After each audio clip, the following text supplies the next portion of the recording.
Alright, hello everyone. Hope y'all are having a good evening. Oh, I did the... Hold on.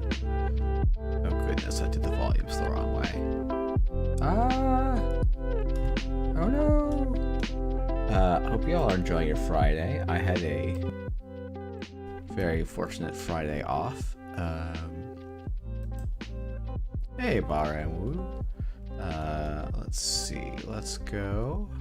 So, I've been having a lot of fun playing this really aggressive style of Saya, and I figured, hey, let's play a little bit of it on stream, and we can always move on to some other stuff. I also have the JSON of everyone's decks from Worlds, and I want to do some...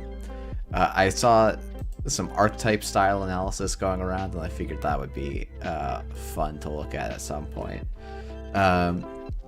But this is based off of what was this deck called? Where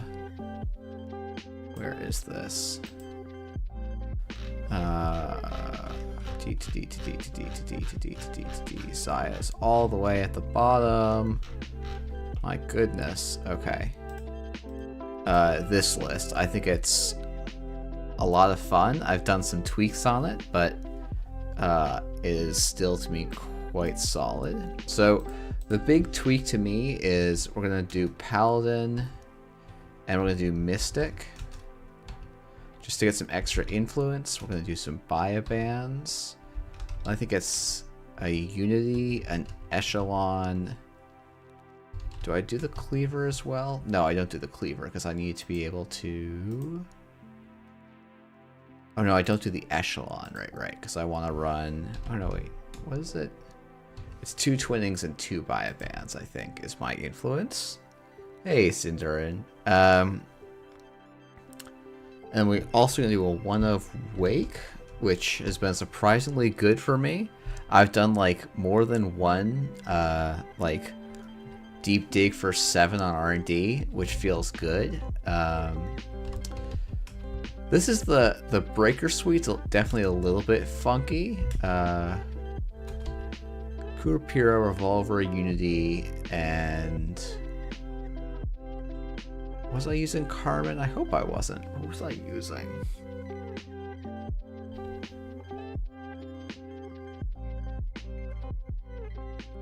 Maybe it was Carmen? I just don't like Carmen that much. I think it was Echelon. Oh, I don't have my deck list here, or my deck box in front of me.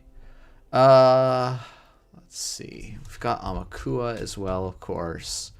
We've got the One of Mutual Favor, because that's what you gotta have. Okay. What other stuff do you want? You want Class Axe? You probably want 2 Earth Rises. We want Bravados. We probably want our console. I'm not actually sure if Hermes is right here.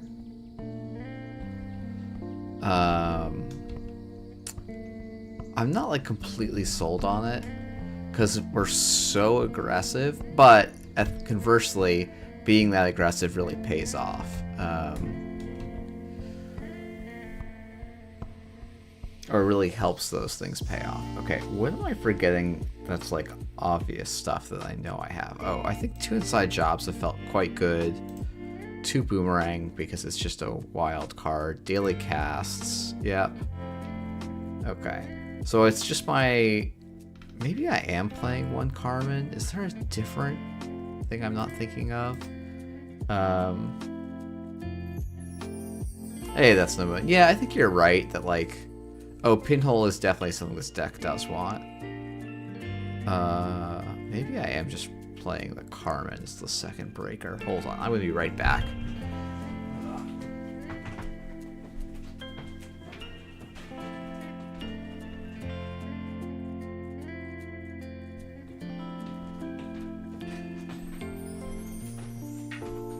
Okay, you'll also notice there's no diversions in here. Hey, lazy. Pinholes. Okay. I've been trying to just like build some decks for my in-person nights that are not super competitive. Okay, so I do have an echelon here, so it must not be the Unity. Okay, hold on. What am I doing? 1 twin. Is it just 1 twinning? No, 2 twinnings. A Unity, an Echelon, a Paladin, a Mystic. Oh, so I'm just not playing the Buy-It bands. Also, that makes some sense.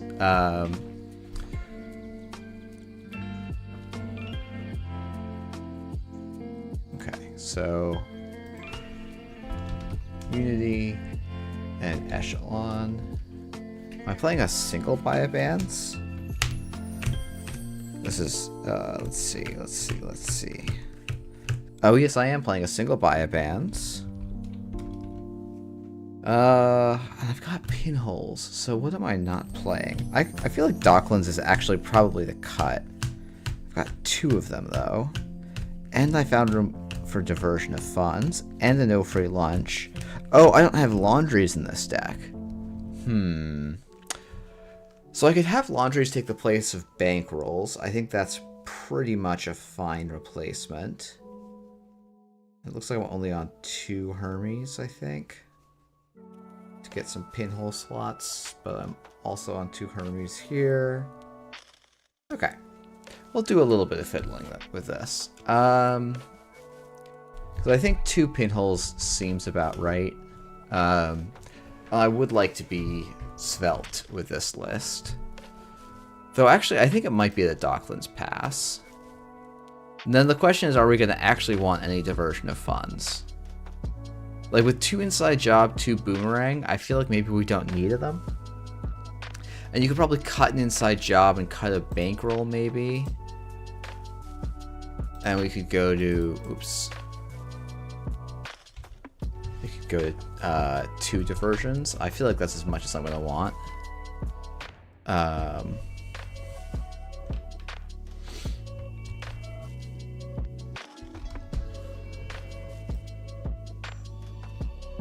Alright, let's copy this into Jinteki.net.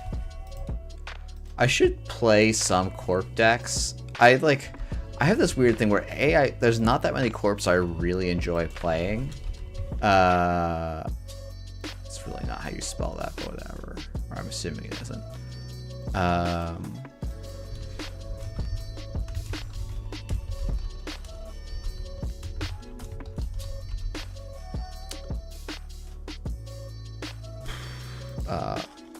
I just don't enjoy... There's like... I feel like on JNet, there's a lot of people who can't play Corp that well, which makes it very difficult to test consistently. Or it can't run that well. And this probably is... I don't know, there was... probably at some point it's on me to make an instructional video on how to how to run better. Though that would also require me being better at running, so, you know, maybe that's putting the cart a little bit before the horse. Okay, hold on. This music looks okay on... Maybe it's a little loud. I don't know. The music looks like it should be well below my voice. I think it's just maybe my headphones are not set up for that properly. But yeah, I don't know. It's playing Corp on Jaina always feels very weird because it feels like there's so many matchups where you just kind of run over people. It's a bit weird. In other exciting news, I got shipped all of or not all of NSGs, but a lot of NSG's leftover prizes. So I now have 4 boxes of security nexuses and IPOs. So if you want any number of security nexuses and IPOs, you do not have to, you can just let me know and I will send them along to you. Shipping, if you want to pay for shipping, great. If you don't, it still gets them out of my house. So, hey, that's no fun. All right. Well, now I'm going to eat my own words to be like, oh yeah, corpse are going to get wrecked. Also, I'm playing with the, where is this? Oop. Oh, goodness.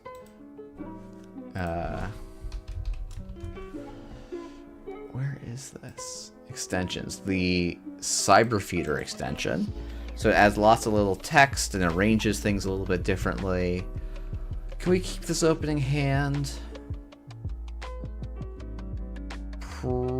Probably, but I think we can get a better one. Okay, we got a much worse one.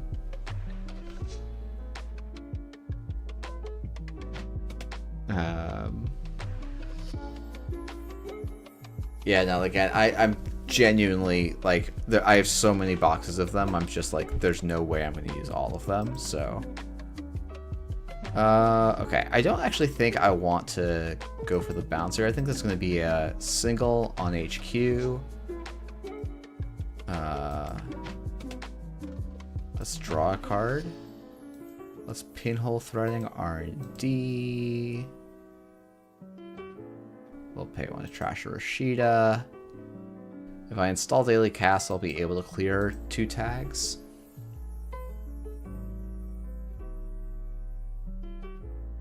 Yeah, let me know how people feel. Like, there's some settings I can play with. Like, this is squishing all the runners cards.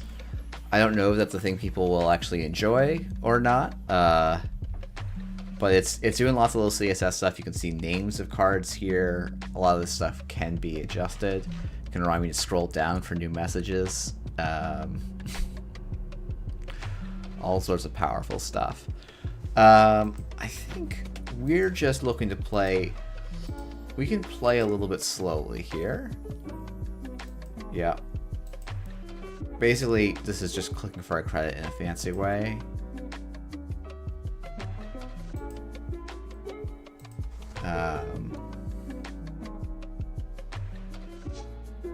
So I almost wish it would do the compression on these more than I care. Like, I don't need to see all of pinhole threading there, but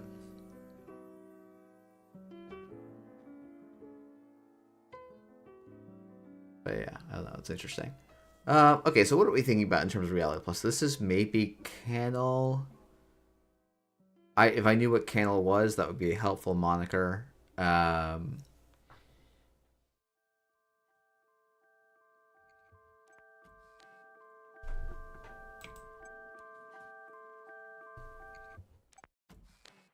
Okay, so this is probably ping, right? I will just throw myself at this. Because they ping, we just do that tempo exchange. Okay, this is fine.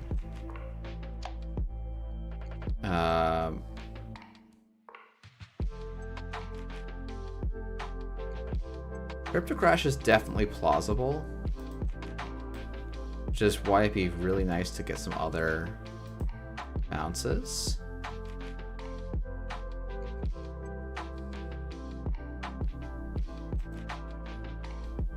Okay, well, Hermes working quite well there. Oh, this is not the... Whoops, this is where my camera goes during JNet.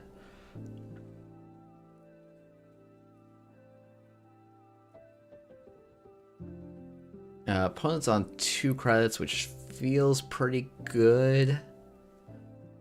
It's interesting because, like, oh, Hermes is really impactful, but, you know, if this was a penny shaver, would I be in the same situation but feeling just as good? Maybe. Let's just keep hitting HQ here. Okay, so there are agendas in hand. Or at least my opponent wants me to think there's agendas in hand. I think I'm okay to run HQ a second time here. Okay. Well, we tried. Because there's a Market Forces in hand, I can't really afford to float any tags. Definitely would think about it if there wasn't the Market Forces in hand, because often the deck's running 1 to 2 pieces of punishment, and we can recover from a lot of the single tag punishment.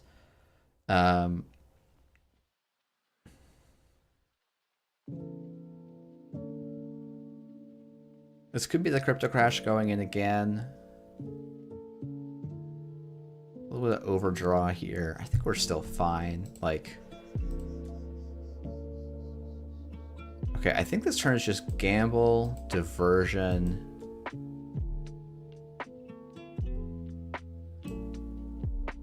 and Earthrise. I think I actually value the draw over the credits slightly here, because if this is a seamless crypto crash, I still bounce back okay from 4 credits by installing the daily casts.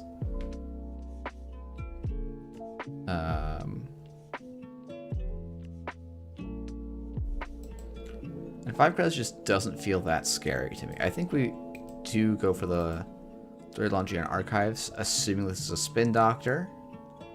Maybe could have gone for that a turn earlier. I was definitely thinking about it last turn.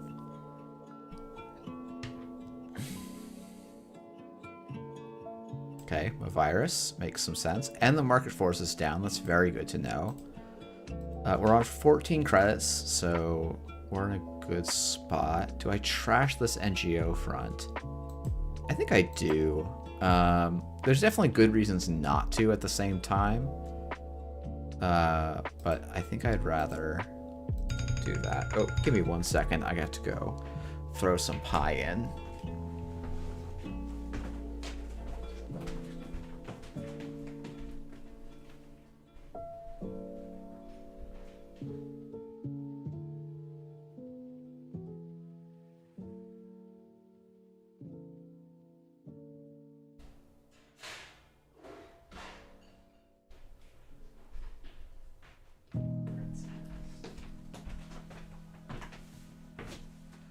Okay. Play your digital life, install, and advance. Okay. Do I care about any agenda score here? Probably not terribly.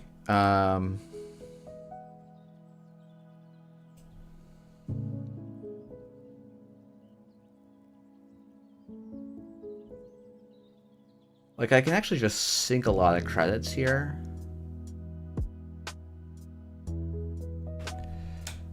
It's a apple crisp. It's the last day of the apple crisp, and it's been very good so far. Okay, we're installing a spin doctor. We're advancing. Okay, so the thing I do probably need to chase this at some point now. So I think what we probably end up doing is we go Earthrise. Ooh, I like the idea of inside jobbing plus the... So installing a boomerang is the same as clearing a tag. So I think we just inside job here. And if it's like a ping, I think I can maybe just back out. Oh no, the boomerang is in fact a click cheaper. Okay, so we're gonna do boomerang on the fun house, and then we'll inside job server 1.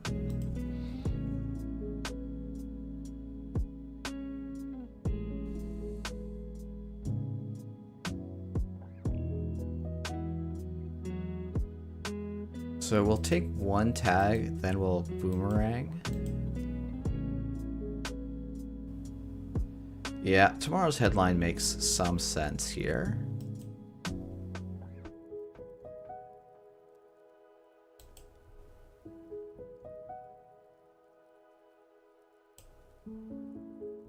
Okay. So part of me is thinking that it's actually best to just float the tags here for a minute.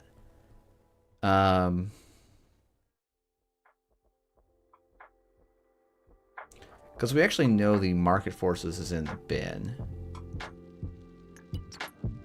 But I can also just go remove a tag. They can spend their whole turn and all their econ trashing my resources.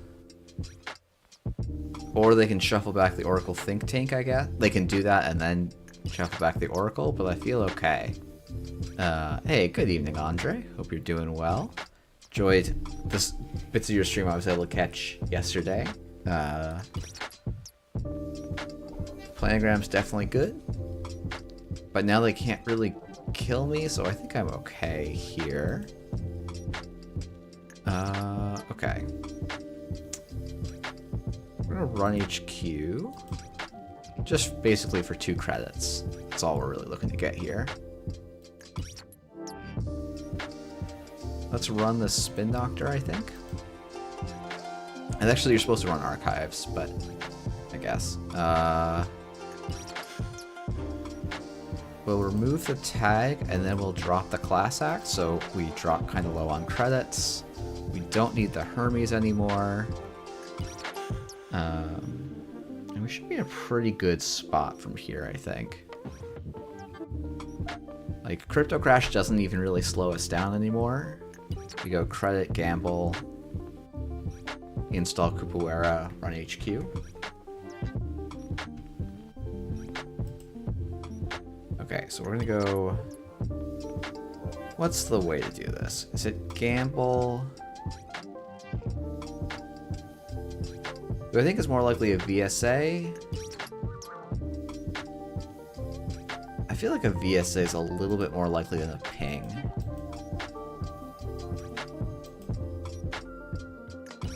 And if it's a ping, it's fine. We just clear the tag. Okay, Funhouse, that ends the run just the same. So R&D feels fine here. Last click ping could be a minor concern, but I think our... Yeah, this is a small tweak on the list that Eric posted.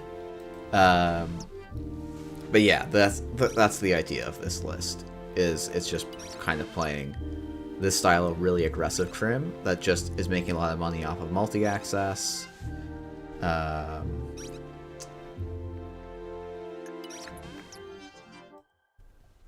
We have yet to see any of this multi-access yet, but, you know, it will happen one day. Okay, buy a bands feels fine here. What do we do?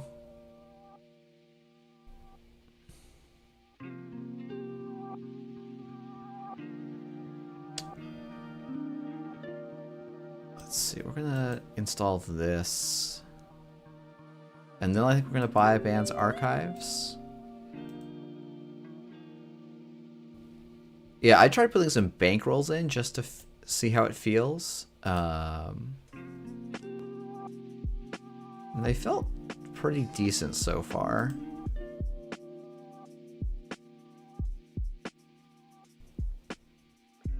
I think I'm happy to just click for a credit here. Yeah, I think I don't want to take a ping last click.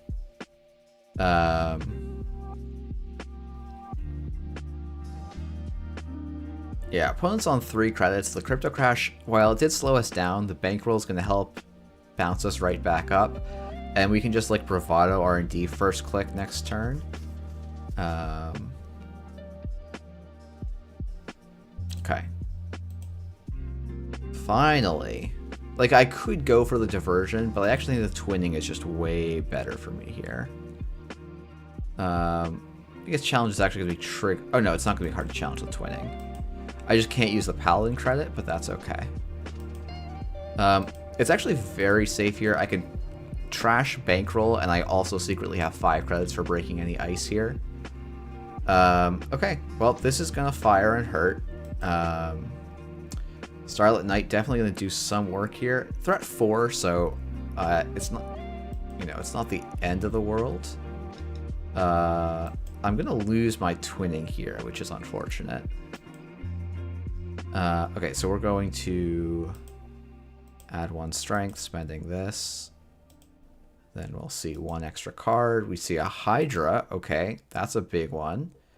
A Behold. We will trash the Behold, which is a bummer. Then we'll make 13 credits and remove a tag. Okay, Hydra is an interesting one, and not one I was going to be playing around, to be honest. So we'll need to get that echelon down.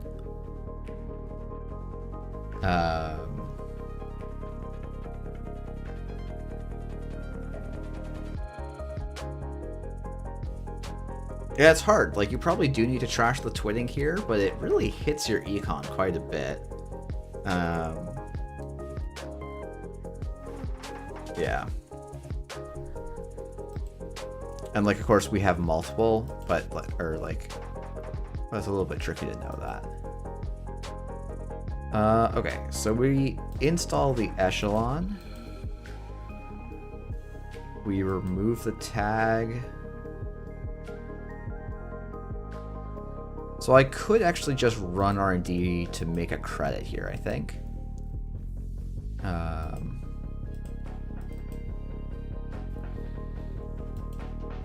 don't know what this ice is that's not being res. Maybe it's a second Hydra, but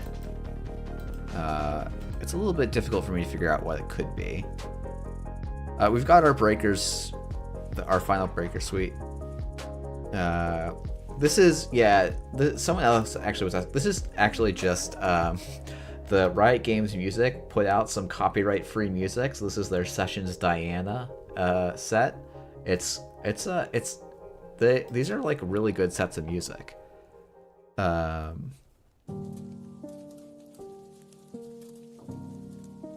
don't know. I've been enjoying them a lot. I kind of want a pinhole just to see what this card is.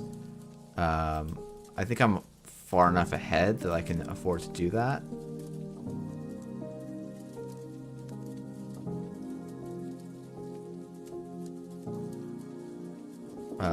Okay, so it's a Bologna.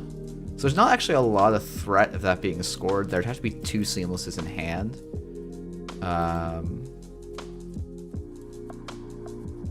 Which I just don't think is super likely. I guess it could be happening. So we're seeing so much influence spent. Or, yeah, like, a lot of influence in other places. I just kind of don't believe it. And it also doesn't put me in that precarious a position, even if it is 2 Seamlesses in hand. Missing all my multi-access is definitely a bit of a bummer. I think you kept the mutual favor when you're... I don't think I kept the mutual favor off of Class Act draw. I think I just drew into it. But maybe I'm misremembering. I think both cards were bad for me, but...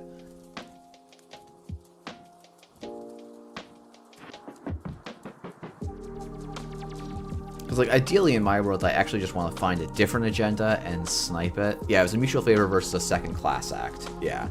And, like, neither of those cards are getting played. And, like, I could grab the Amakua, in theory, from my deck with a mutual favor. And I already have a second Class Act in hand. Yeah, it's like, okay, now that he's spent time... I mean, even now, there's a part of me that's like, I'd rather... Yeah, go twinning. Run R&D and try and snipe an agenda this way. Because if I can snipe the agenda this way, I'm in a very good spot.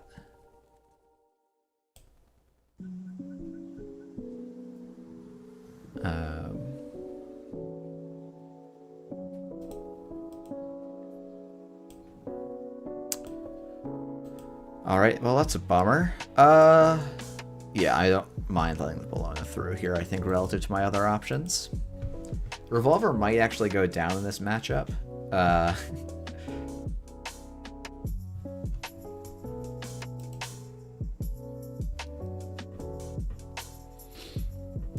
Just because it boosts the echelon to 4, which actually isn't relevant, but dealing with Hydra is. Though I wouldn't be that shocked if that's no one had ditched their Hydra. You know, a sneak door would be pretty nice here, for sure. It definitely would be a fun one to find space for. I think I cut an HQ Docklands Pass, I mean. So it's a little bit dicey to me.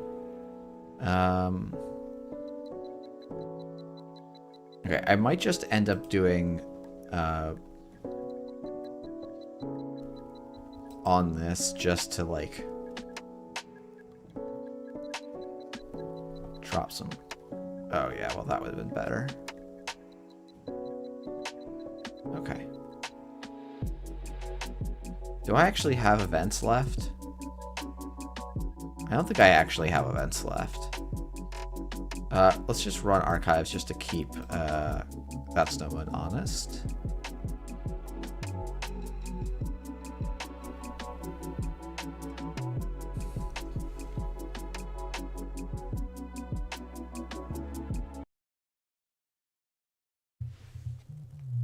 Oh, 1 second.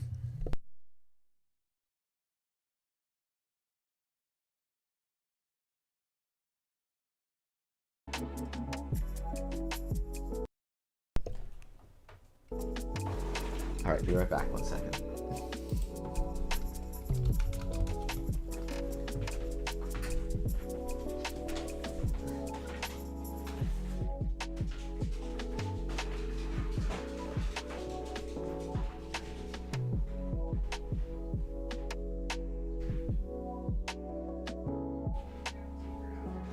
No, she just came down. Oh, because I took out the recycling.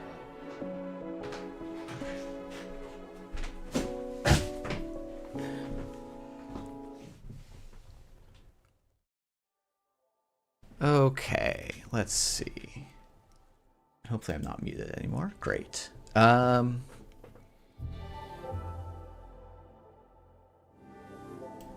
try and see if we can find an event. Do I play this diversion? It's like so tempo negative.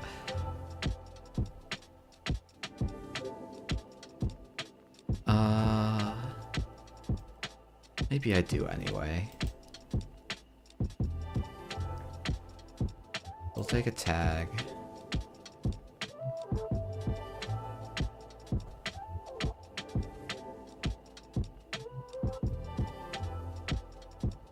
Oh, I was supposed to use the boomerang there, but whatever. Okay, so I think I just spent like credits to do nothing.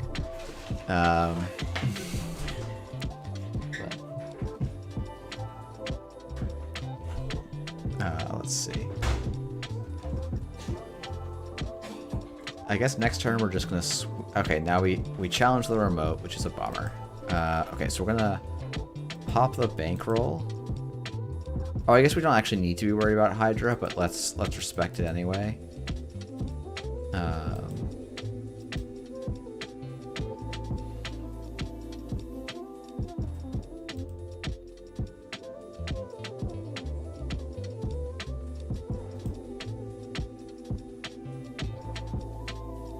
I do wish I could use this to bypass code gates. That would be nice.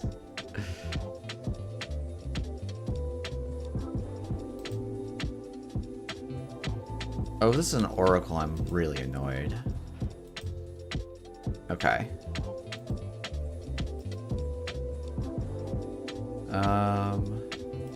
Remove 2 tags.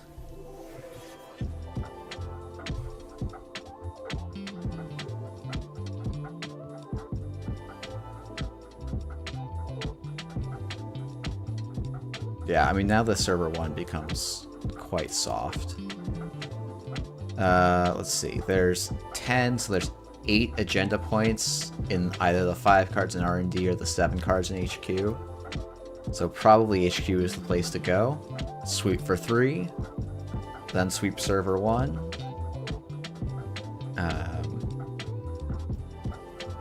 Because I think that's when it's probably going to oppo for 7. Going down, getting 2 back, so they oppo to 5, play 3, so it's install a card in server 1. Click for a credit oppo, probably. Yep. So I think what we're going to do is we're going to see 3 in HQ, then 3 in R&D, and then run server 1. And between those 6 cards, I think we're just going to get there. Let's run R&D first. Not for any particular actually, no. For the reason, for like some, like, not really sequencing things. Oh, oops.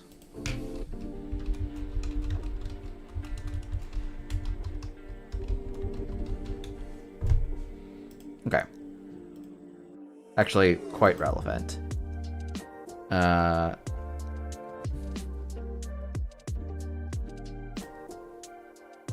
No need trash or spin doctor here, no need trash in the maze, and there's the crypto crash. Yeah. Doomrat, we saw a Hydra earlier.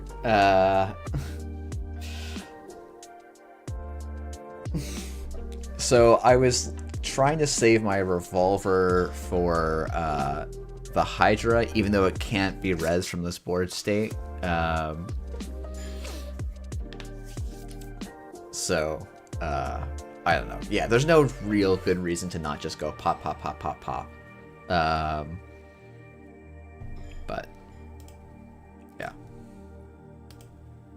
Yeah, but that actually is technically the correct sequencing, because I take a tag on Funhouse, so I'm saving myself a credit or throwing my gun at the Starlit Knight, and then sweeping HQ. It's interesting. I actually think Starlit Knight like makes a lot of sense. It just doesn't make a lot of sense with Bologna-ish decks, which is maybe tricky. Yeah, I don't think it's like... I think it's probably correct to use the revolver. Hey, that's no good. So I'm using the... where is it? Oh, shoot. Okay, you guys can see this. Let's open up the Cyber Feeder extension. I actually think I'm going to turn off the Tiny Runner cards. I think it's kind of cool, but I think it probably makes the stream less parsable for new players. And a little reminder for me to scroll down. I'm trying to think. The biggest thing I've used it for... is to try and change the font sizes of stuffs. Yeah, the names are also part of Cyber Feeder. So there's labeling for everything. So like I could turn off runner, heap an ID label. I probably don't need... Ooh, a smallest strength indicator. No, actually probably for a stream I want it kind of big. Do we have a corp server label?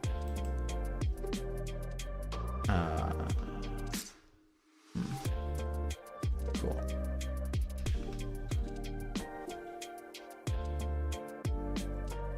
That's kind of interesting. I'll have to play out.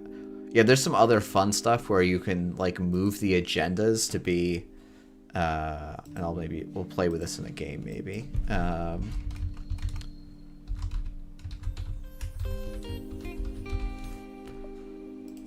Let's see.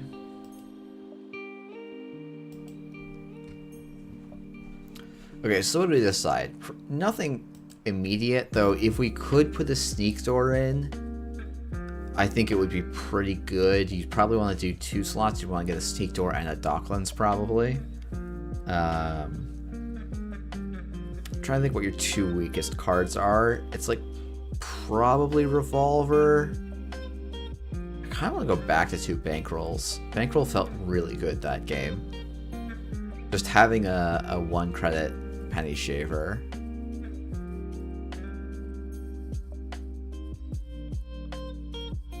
second wake. Hey Ian, what's up? What am I messing up here?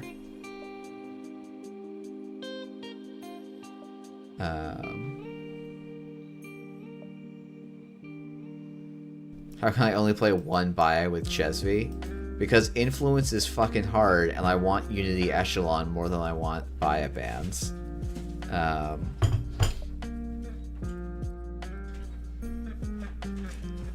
Like, what are we doing here? Yeah, I know. I mean, it's, yeah, you cut the revolver, you cut all this other stuff. Okay, it's not 2x breakers, it's 2x killers, and then 1x everything else in a single mutual favor, so it's fine. Why 2x killer, though? Cause, yeah. I mean, it's, you know what? It's because, honestly, this is the breaker suite I want to run, is this.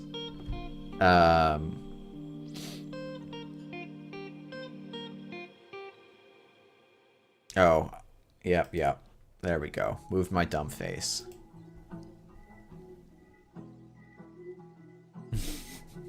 I'm glad everyone else can get the experience of Ian berating me for Doof more like Goof. Yeah, I know. Doof doesn't really belong in the deck, but I kind of want it against HB.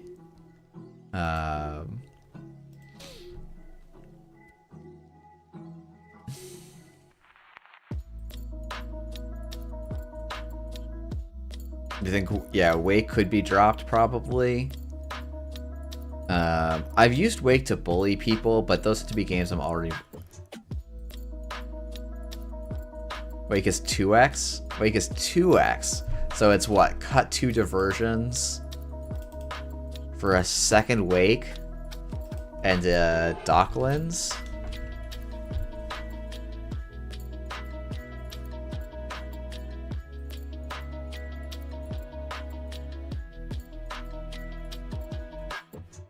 And then what? Do we find a sneak door in here? Yeah, I know. You are just remaking it. Do we cut the inside job? No sneak door? No sneak door? I believe it. Okay.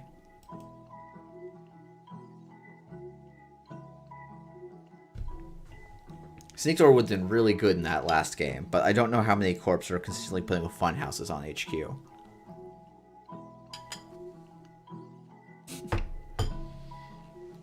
What's happening is I'm eating pie, and I'm not playing Echelon, I'm playing Biobands. You get Echelon or you get Biobands, pick one. We have Boomerang as well. We have Boomerang, Inside Job, like no one's actually running that many sentries. PE isn't a real deck, Atea isn't a real deck. Like, yeah, to me, like, you just, Crim's playing Echelon, because Carmen's actually really bad against a lot of things that people want to play, I think. Like, to me, I want a Mimic that I can also boost. That's what you want as your ideal breaker right now, and I think Carmen's just not very good. Yeah, Carmen breaks Drafter for 4 is the short answer. And then there's just a lot of other stuff where it's kind of not great. Like, it's not actually that good at a lot of high strength stuff. But yeah, Drafter, I mean, it's like, Drafter is like the one, it's funny because like, how many times have I seen Drafter? Not that many. I mean, even something like Ansel, it's like breaking Ansel for 5. I just spend that in Fun Leech, I guess. Yeah, that's an option. Like,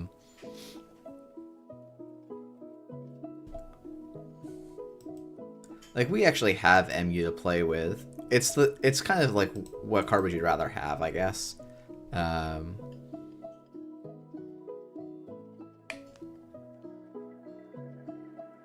Yeah, it's true. It's hard to break it. It's not impossible, but yeah, if your rig is Amakua and 3 breakers, and then like a penny shaver, or not a penny, a bankroll, like you can actually break Ansel for 3 credits, which is pretty good.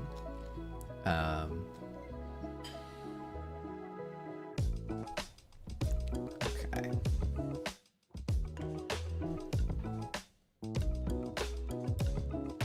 Oh, nice little My Neighbor Totoro. Okay, another reality plus. We're gonna be disciplined and not keep this garbage hand.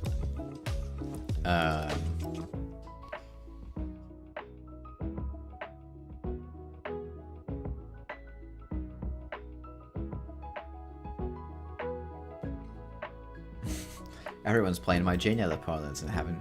Oh, goodness. This is so much of a worse hand. Is it? It's actually an early Mamie, and if I could just draw into any event econ, I'll be quite happy. Oh, yes. Good manners.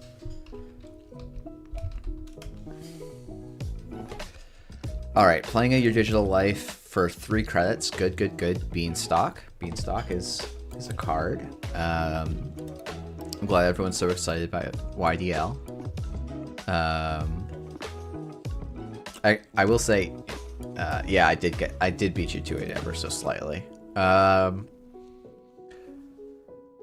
Okay, well, my opponent is doing some sequencing. I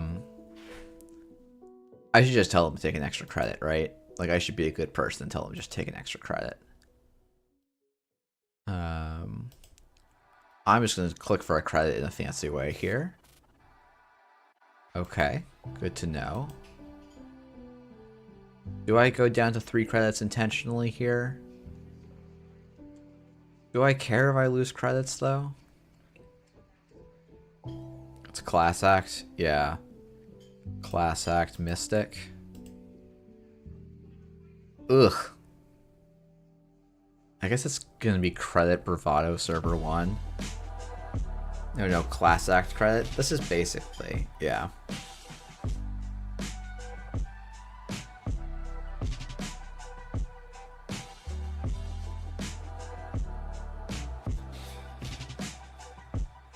This is almost clicking for a credit. It's clicking for a credit over time.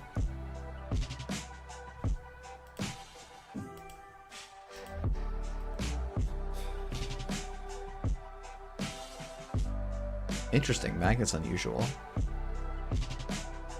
Okay. What do I not need from this hand? Is it just credit Earthrise? I feel like it might just be credit Earthrise ditching a pinhole. Or I could play the pinhole to try and snipe a Rashida here. I feel like that's actually maybe correct.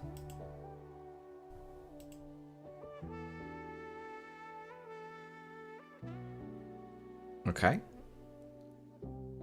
No, because that would be cheating. Yeah, it is true I would be open to... Yeah, so I probably can never actually trash there.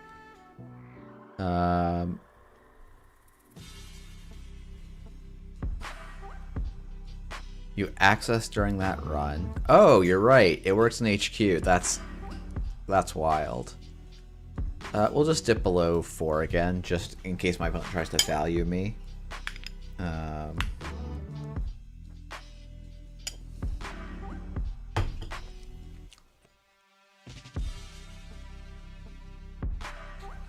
It's only this is an access, but doesn't work on Amakua, which it really feels like it should, because I didn't steal or trash any accessed cards.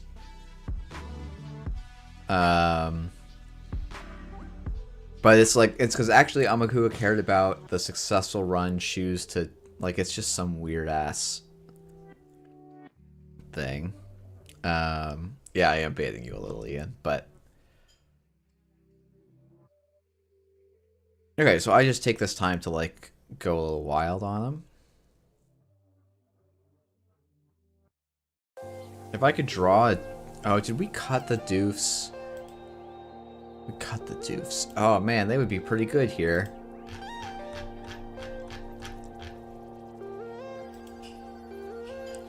Laundry seems great. Can I go twinning, credit, laundry, HQ, breach the server? We'll see 0 extra with twinning. Oppo makes sense. Hold on the turn.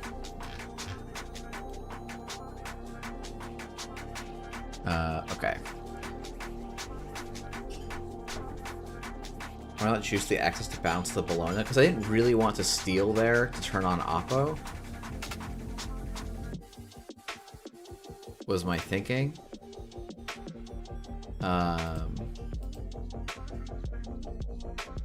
But now it definitely seems worth it to juice it.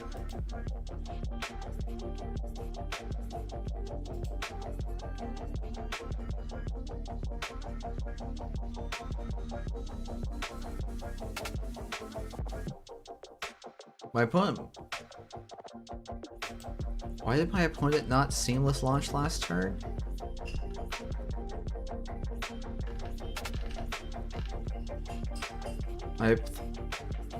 I'll admit to being very confused here.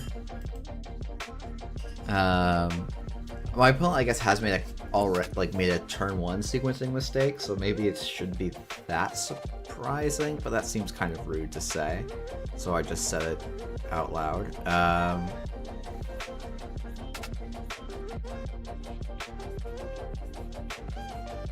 So I can go Amakua, run.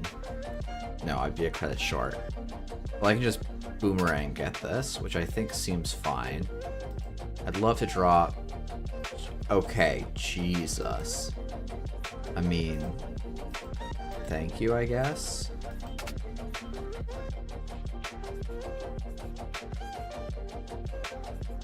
Do I want to use the extra twins here? I don't think I... probably do just for the econ, honestly. What is happening? What? My opponent's just having a really bad day, I think.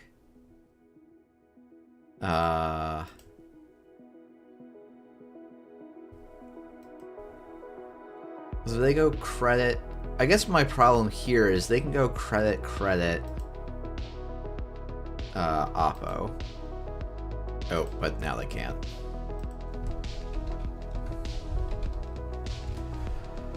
Yeah, no, going back makes sense. So they just drew two Bolognas.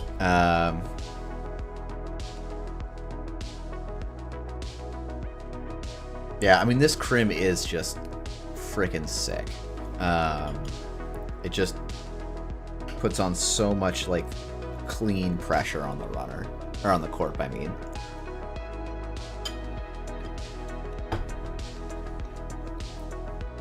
Turn 5 is tough, though. Okay. I'll probably do one more of these.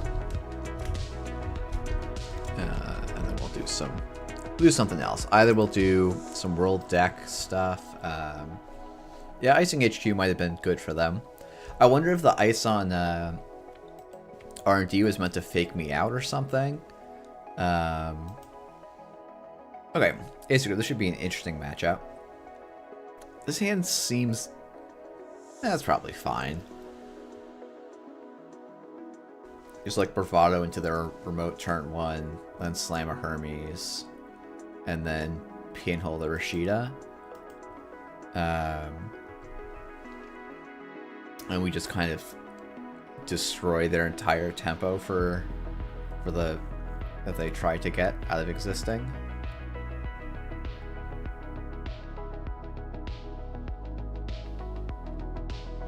Yeah, Hermes or Bravado is a bit of a fucked card. Okay, so there's a wage workers down that they were thinking about resing. I'm guessing server 2. Oh, interesting. Okay, well, Tataboilo's not going to destroy them or anything. Okay, we'll do the great pinhole trick. Let's draw. I mean, I won't say no to that. I feel like, is it HQ? Probably it is. Draw 2 cards. Oh my goodness, do I just install the Docklands here? Do I just install the Docklands? Because I didn't breach with pinhole, right? So Dockland says the first time each turn you breach HQ. I did not breach HQ. I made a successful run against HQ.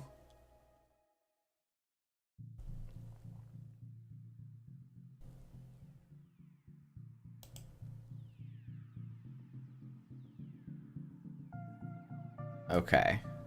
I did already take my Zaya credits, though, which is a bummer. So, it's not actually that good, but... but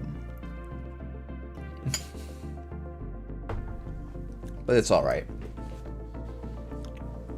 The top of their deck has to be an ice here for this to be, like, a bad play. But even though I'm not sure it is. Are we going to Rezo Wage Workers? Come on, Darkness. Rezo Wage Workers. You know you want to. That arguably would have been a better thing to save my Biobands for, to draw 2 and trash a Wage Workers. I mean, I think I still just, like... maybe with your best Gatekeeper shot, we'll be okay. We'll draw, bankroll, run R&D, and make 2 credits. Tatu Bola, okay.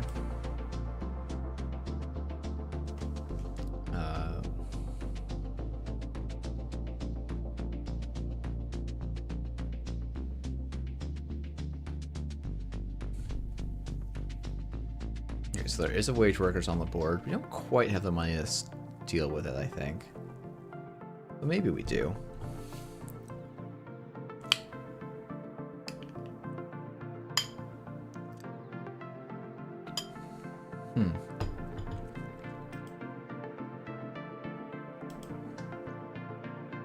The laundry R&D first.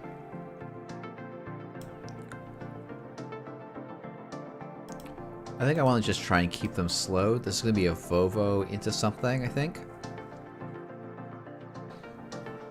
Vovo probably into the top 2. Okay. Nope. No Vovo. It's interesting. So we'll just throw down an Earthrise.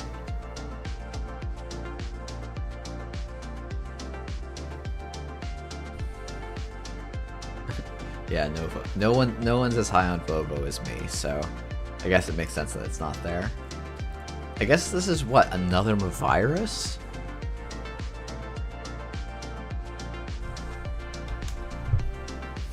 Okay, it is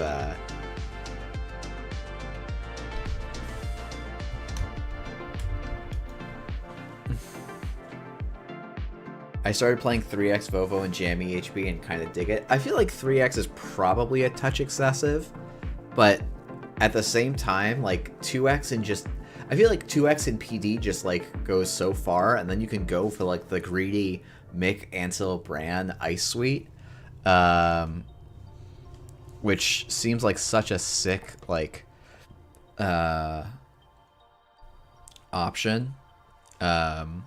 I resed Vovo for the first time this week, and I was pleasantly surprised. What slot has replaced the Nico? Yeah, I think it easily replaces the Nico. I'm gonna draw. I think we still get down the Amakua. Oh, but we can't use it. Oh. This is my problem. I'm really bad at managing my money.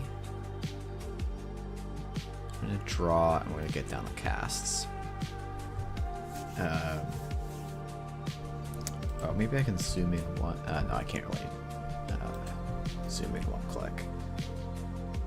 I love Vovo and Asa with Tatu nonsense. Yeah, I mean, that does seem like what my opponent's doing here, right?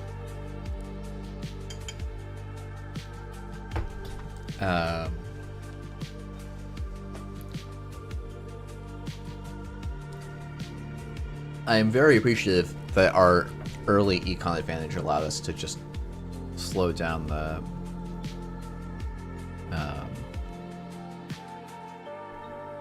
Corp to basically a near halt here, and I don't see a world where there's not 2 points in HQ, so I'm really leaning towards Amakua, Hermes, run HQ, and gain 3 credits if they don't move Vovo.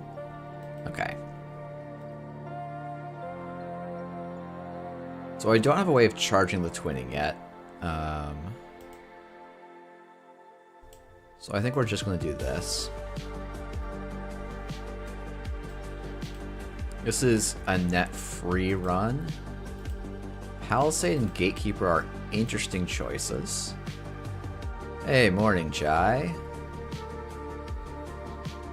Let's draw again here. Bravado feels alright. Love Vovo, or Vovo for short. Man, I really enjoyed Vovo and Op. I think it's such a fun one-coster. I think Malapert's just the much better one-coster. I need to try your version of Op. I think it looks like a noticeable improvement.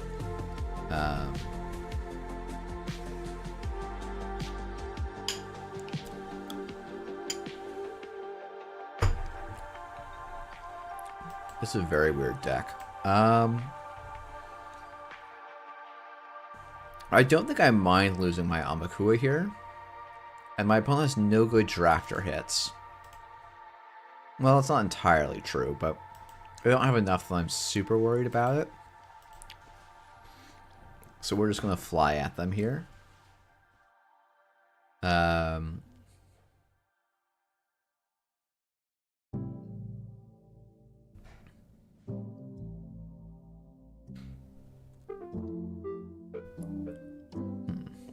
So do we think this is a Spin Doctor?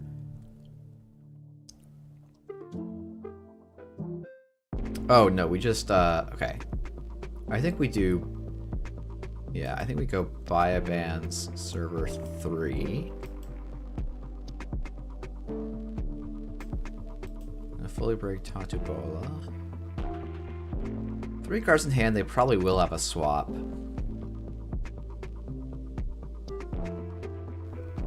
Yeah. Oh, and they get an install in this server too. Forget about that. Bankroll. Let's draw 2 cards and pay 4 less for trash costs.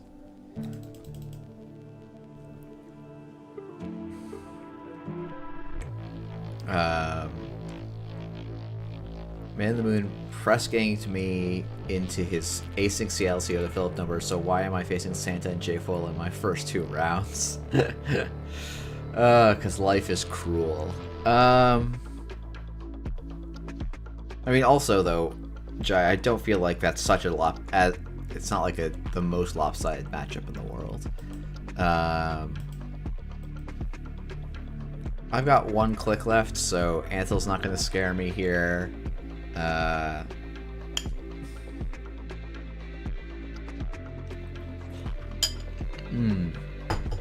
This is beautiful. Because now I get to run HQ. Unless this is a Mavirus. This would be a weird time to use the Mavirus. Or they could use the Mavirus here on approach, but they might be asking if I want to, if they can take it back, which is fine. Like, I kind of don't mind doing that click exchange. That was sort of what I was expecting as the worst case here.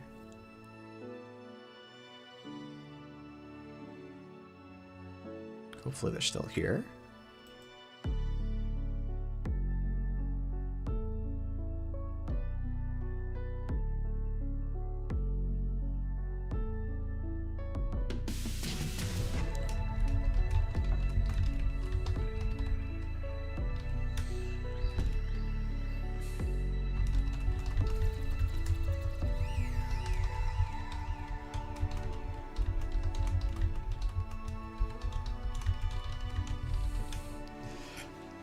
Yeah, this is the, like, annoying... Okay, let's go and look up Amakua's rule text.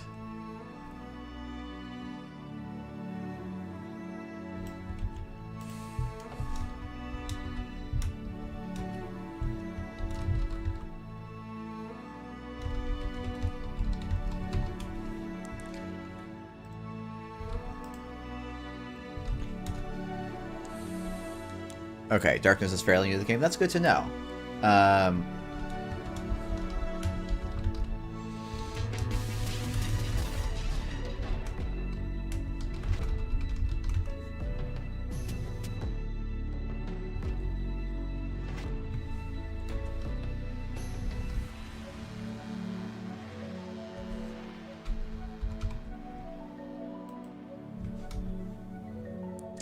What was I at? I was at...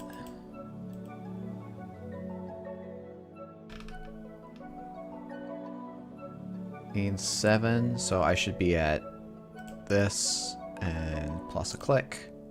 And now we're running server 3.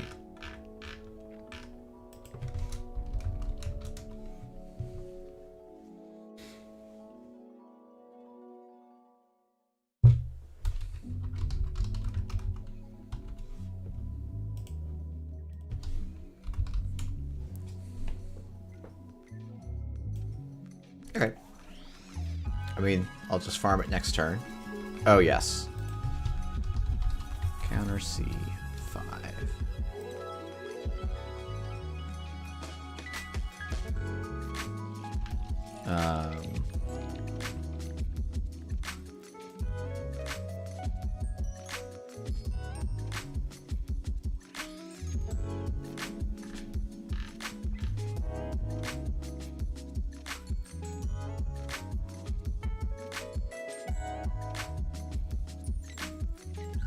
Alright, we'll just run server 2 instead. I'm guessing this is a spin doctor? Oh, sure. That's fine. One core's not really going to do much.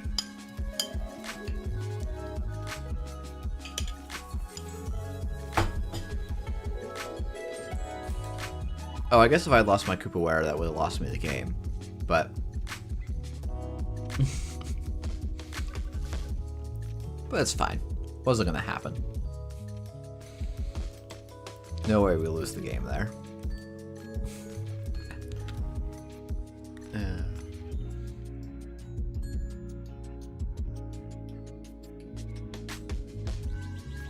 This is why I played Zaya, yeah.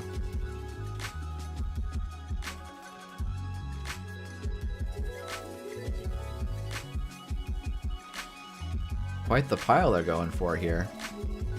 I don't think I actually need to contest it right now, because we're at a neutral enough board state. I'll probably just run HQ and C3 cards that way.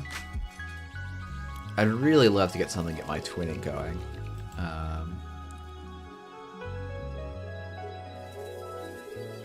I almost want to try and do that before I get...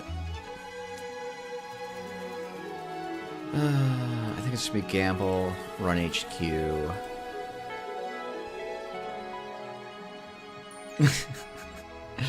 Maybe I should cover his face with my face.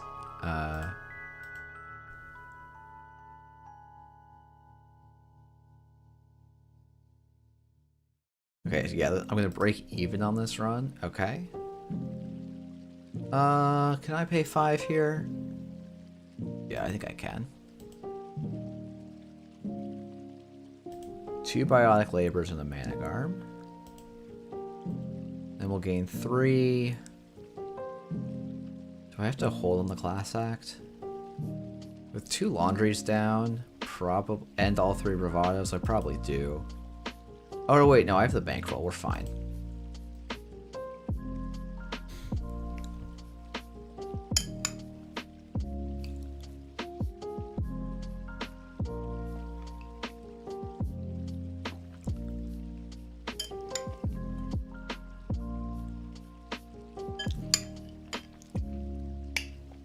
Okay.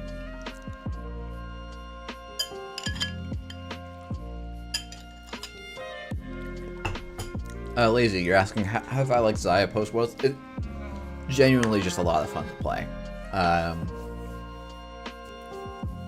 It is a lot of fun to play aggressive Netrunner.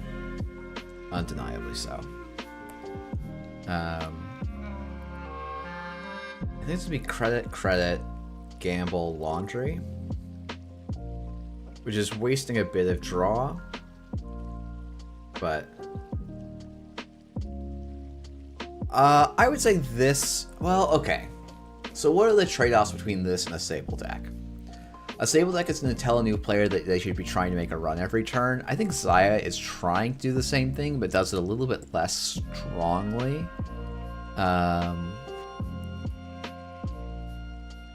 So it's a bit tricky. But like this list is just so Ian, I don't want to sequence it. Wait. I mean, so the other sequencing is you pop bankroll, gamble, laundry. Maybe even get the Capoeira down. Sable is easier and teaches you about triggers. This is a lot more about tempo. For sure. Biotic. Okay. Or scoring from hand. Did we really miss the one card in hand? That would be a bummer.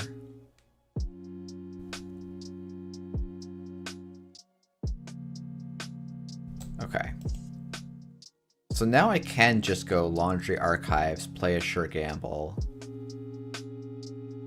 I think Hermes Advanced Crim play, Penny Shaver Paragon is probably a good spot for beginners. I think that's true as well.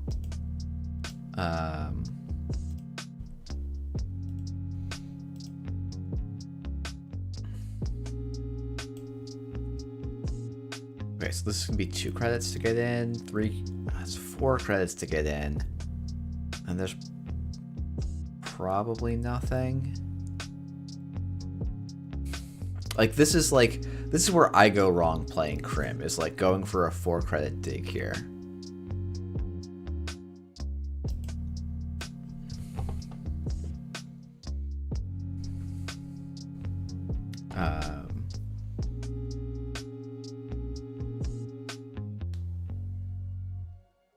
Two credit dig with a bankroll, yeah. Yeah, that's why I'm doing it, Ian, but like, it feels a little bit suspect to me. I guess it charges up the Capoeira, so it's not like there's some... I'm getting lots of little pieces of value. There's definitely a part of me that's tempted to not fully break the gatekeeper. Okay, stealing an off-world office. Everything's worth it again. And we're fine.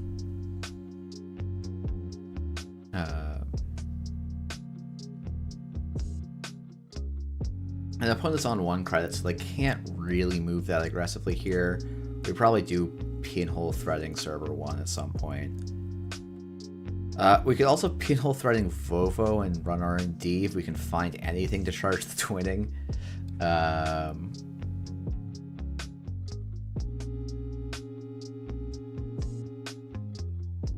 R&D is only 1 access, but plus 2 credits. It is, but on 1 credit, they can still res a gatekeeper with Vovo out, so I'm a little bit wary of it, but maybe it's correct. I could also just like inside... No, I don't want to just inside job R&D. I'll save that for a better place. Yeah, maybe I was supposed to just run R&D last turn, but... Okay, so we're gonna draw... I don't think we need the Unity. We're gonna...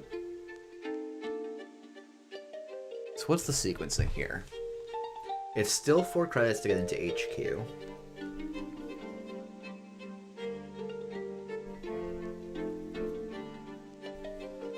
I was thinking of... Yeah, I guess on 5 credits it's maybe not as good anymore, right?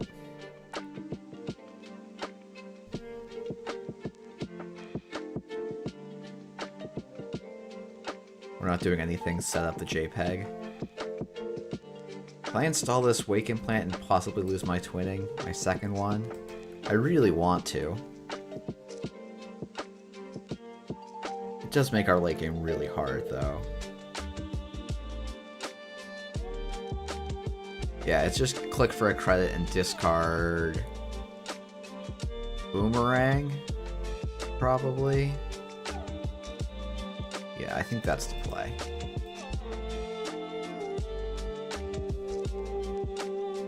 Yeah, the core damage makes it really annoying.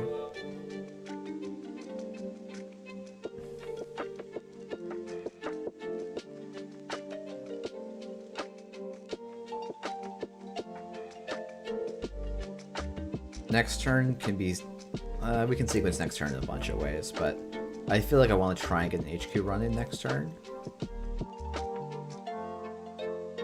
Because getting Amakua to 2 would be nice.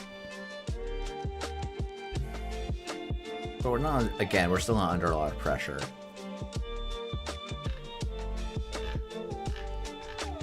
Or an archives as a credit and a counter. It's not a credit and a counter because there's a virus in there.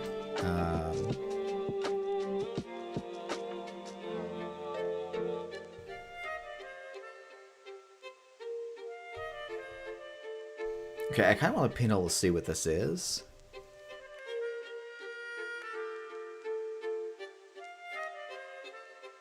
I feel like that's okay.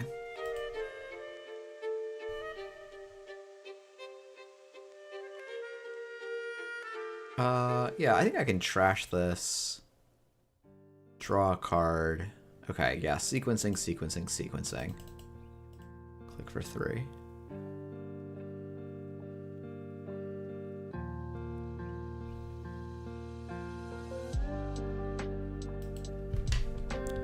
What?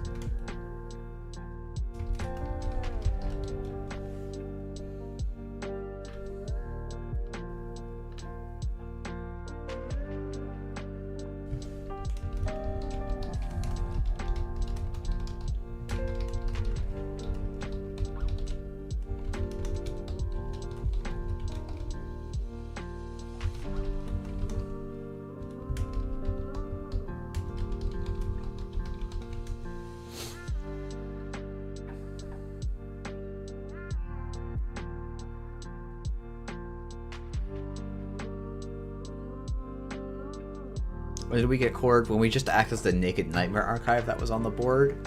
Yeah, it's certainly something.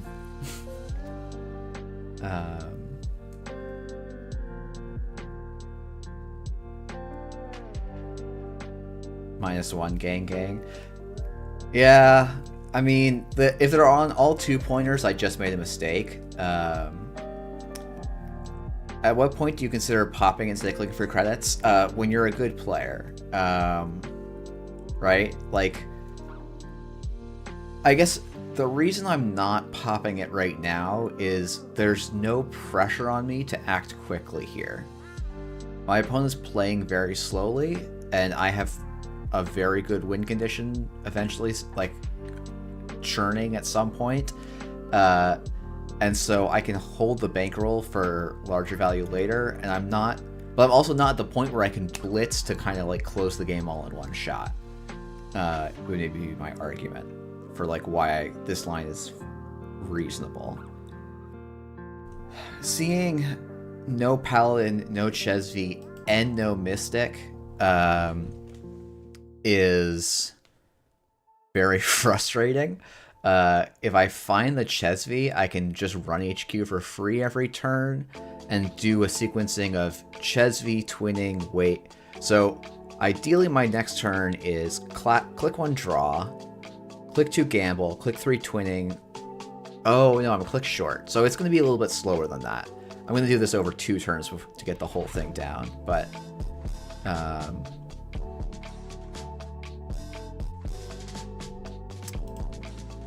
okay, Paladin's the one I want. So we're gonna go gamble, Paladin, twinning.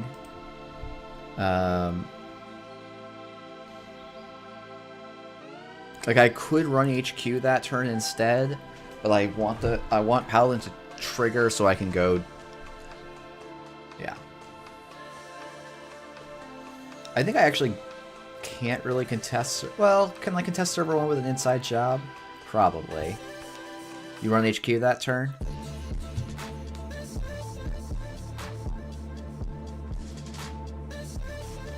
Instead of putting the Paladin down? Yeah, I could see it.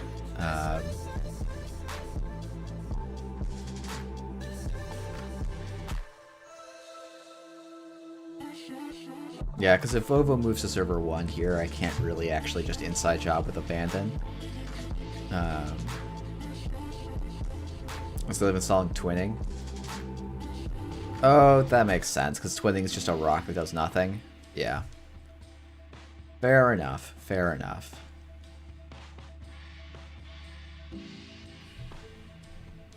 Okay, Vovo has to move here, right?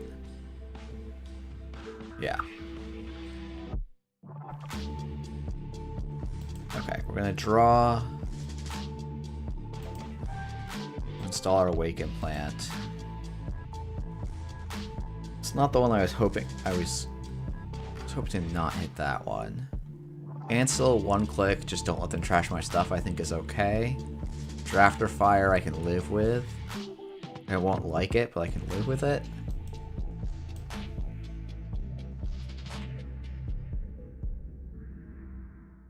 I drew because I was hoping to hit a class. I was hoping to hit the card I didn't draw. The inside job was in my hand. The class act wasn't. Right?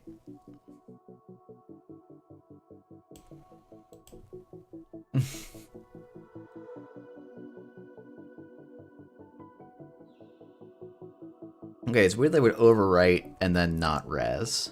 I guess I have a click left, so they kind of have to.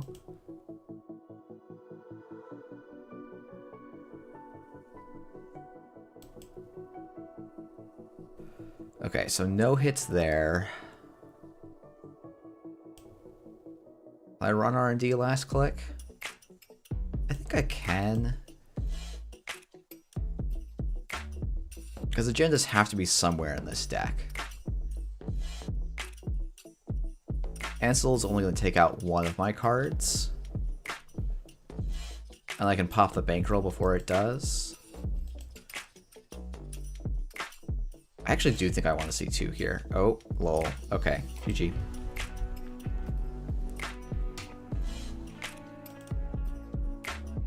Okay, well, so it gets me.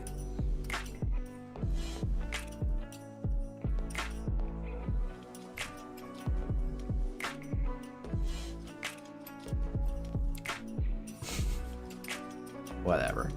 Okay. So you do pop Awake there because you can, if you can bounce server 1, you're like way ahead. But yeah, Snare Fan's going wild right now, for sure.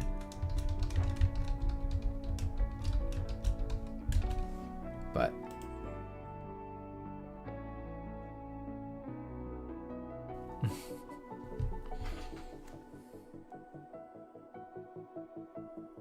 dude, play Sokka. Sokka will roll me. I don't like. If Sokka wants to go and beat me up, he can join my game, but I'm not gonna just randomly hop into his stream. Yay.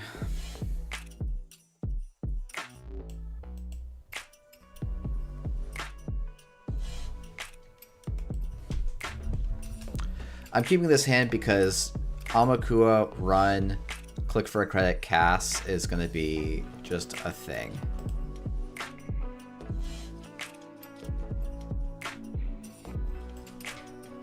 Oh, okay.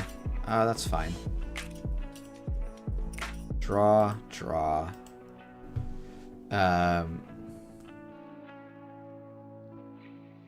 Sure. That was easy. Okay. Love how we lose to exactly that line. For those of you who missed it because I clicked away too fast, my opponent had double Reaper function. No, thank you.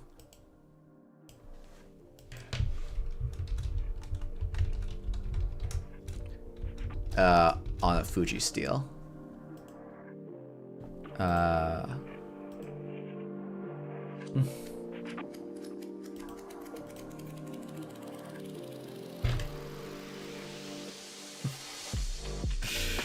So, you know, dying to net damage like a champ here. To be honest, though, that was a great way to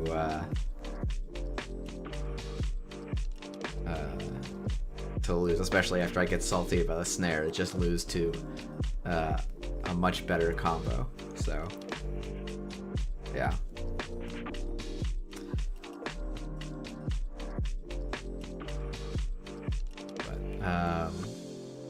Yeah, it's funny. Like, yeah, people will use that one game as like, oh yeah, snare wins the game there. It's like, yeah, maybe.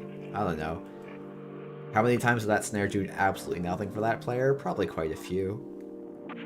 I guess it won that game that they had lost, but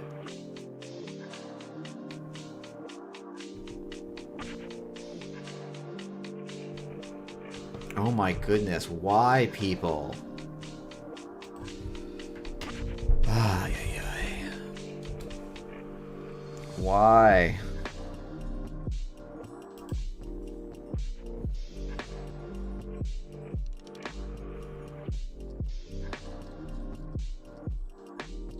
Okay, they're playing some kind of glacier deck, so I actually have a tiny bit of respect for them now.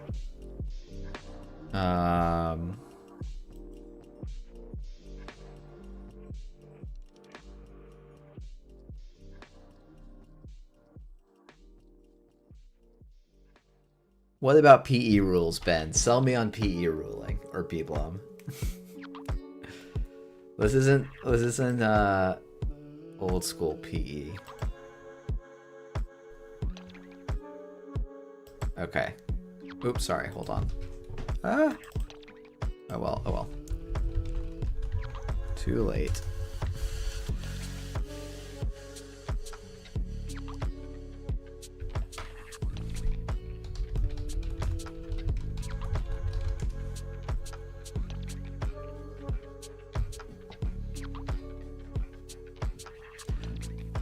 I guess for me, it feels like PE is just playing against, like, there's just a flow chart that I play in every single PE game, and it gets me to a pretty good win rate.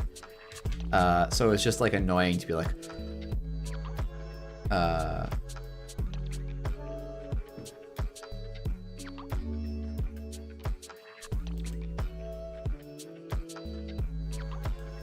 it's like annoying to be playing like that game rather than a game of Netrunner that we like came to play. And like I feel like I've learned all the lessons I was gonna learn by playing that game like quite a while ago.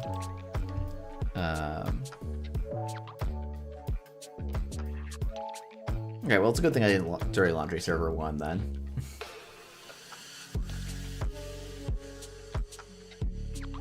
Yeah, there's proactive PE decks. For sure.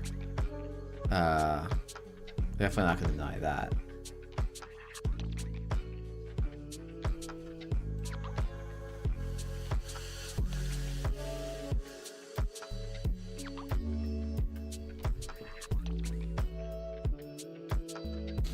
There are some extremely vocal PE defenders in QTM. The Pylu deck is admittedly quite flexible.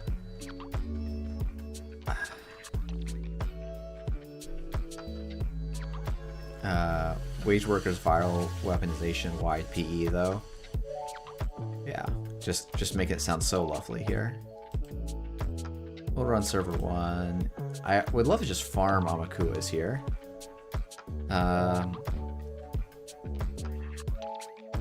Maybe I should have mutual favor for my Echelon, but okay, so what's the Archives defense here?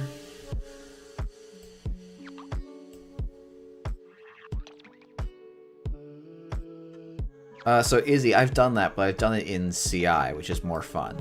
Actually, no, that's not true. I've done it in ASA, where it's more fun.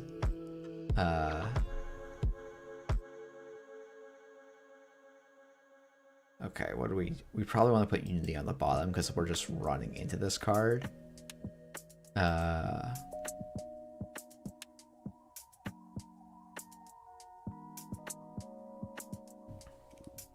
Okay, so this is probably bacterial or punitive nonsense, so we need to hold on to the class act. I'll install the twinning just to have it on the board. I'm not going to worry about getting value out of it too much.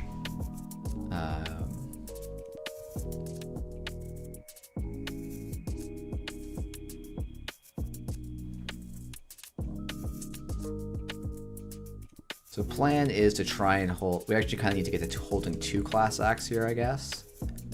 So that we can consistently dodge it.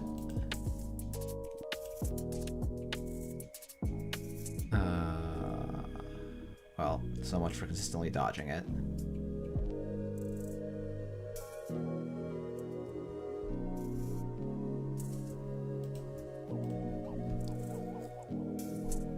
Okay. Well, so it goes. No actual reason to trash that, though.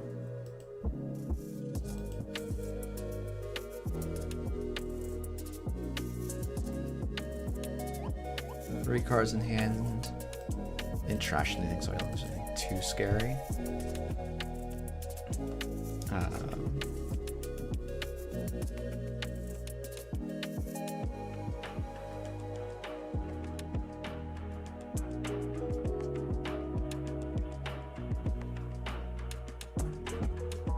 32, 39. Yeah, we're at 49. Prana is Giga Econ. Yeah, okay, so my opponent's just going to do nothing. I guess I'm supposed to just do nothing back. It's just a very boring way for everyone to play. I guess I can install this Capoeira next turn. And the off chance they're running a Tatu Bola.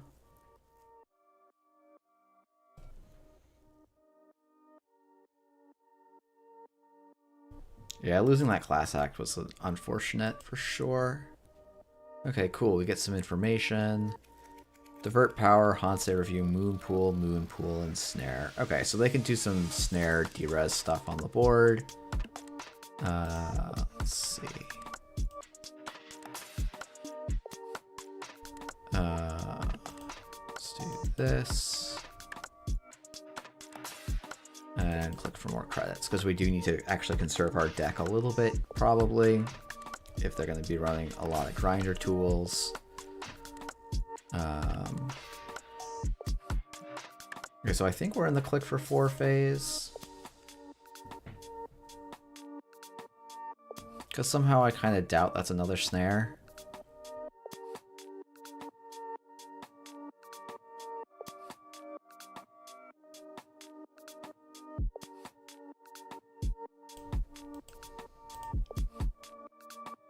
Okay, sure.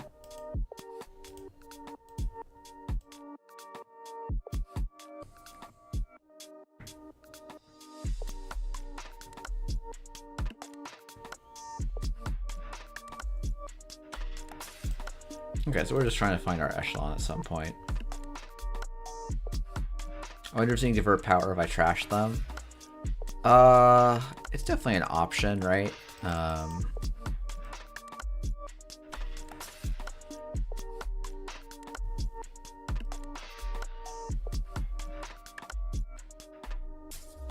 Oh, perfect. Revolver, I can actually start playing Netrunner now.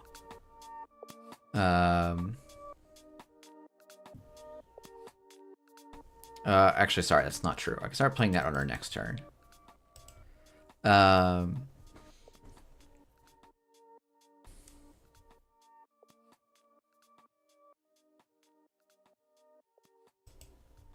Okay, wait, why would I start playing Netrunner if my opponent's not going to be playing Netrunner here?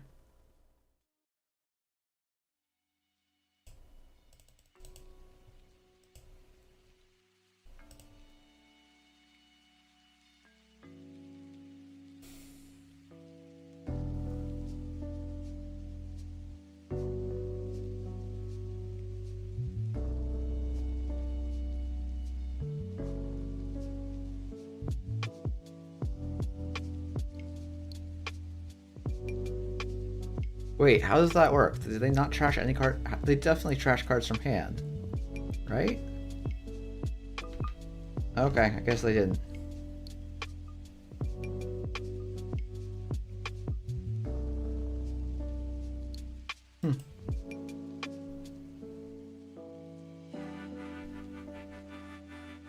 Fair enough.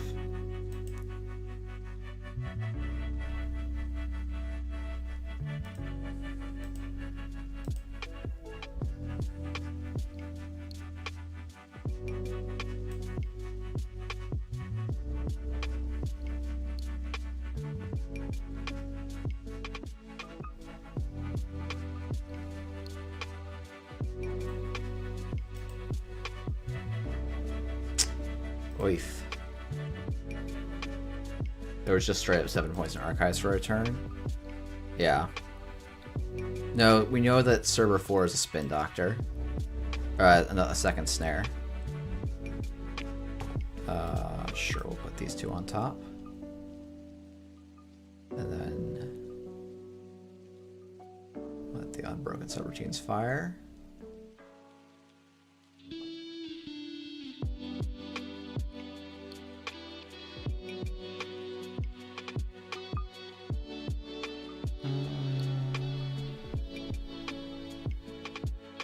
I should probably remove the tag. I probably care about my twinning a little bit.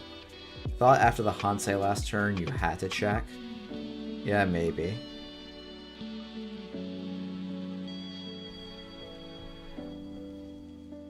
So, what are these upgrades on archives?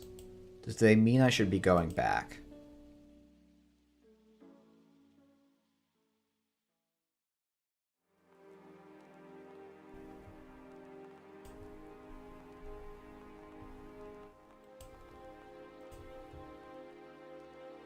We have a draw 4 here. I don't mind taking a little bit of damage. I probably have to jack out. Yeah, I do.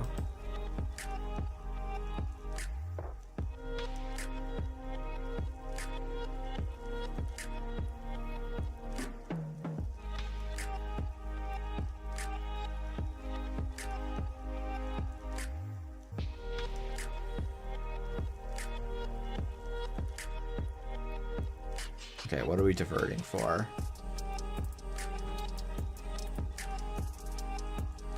Okay, sure.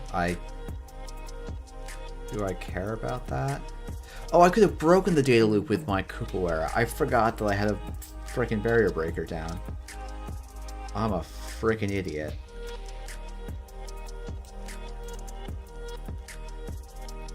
Oh my goodness. I'm just gonna...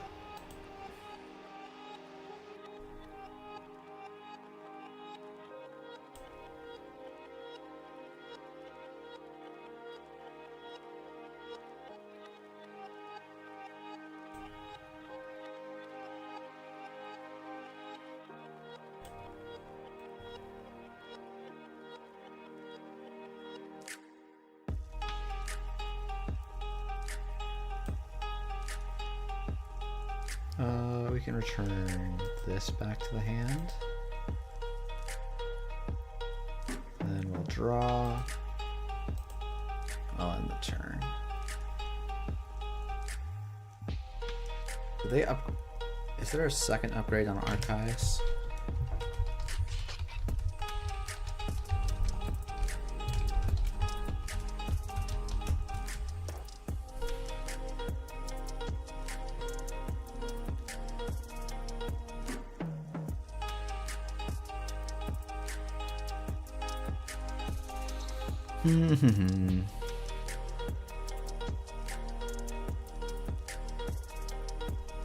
Okay, so the question is, do I chase archives at all, or do I go... R&D is very difficult to go after, though. Ah, here we are.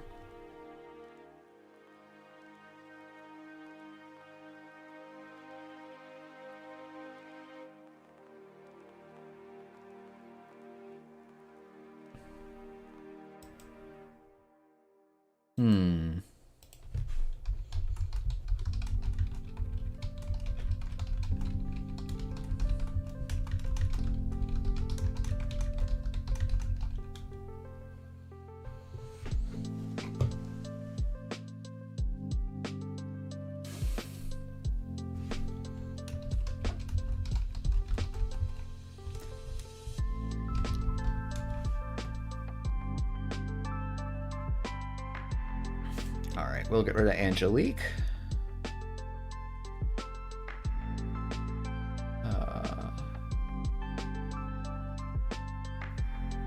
Okay.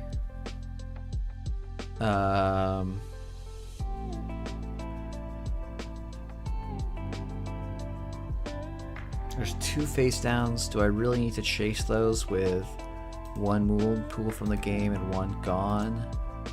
And we know most of the cards in HQ? Probably not.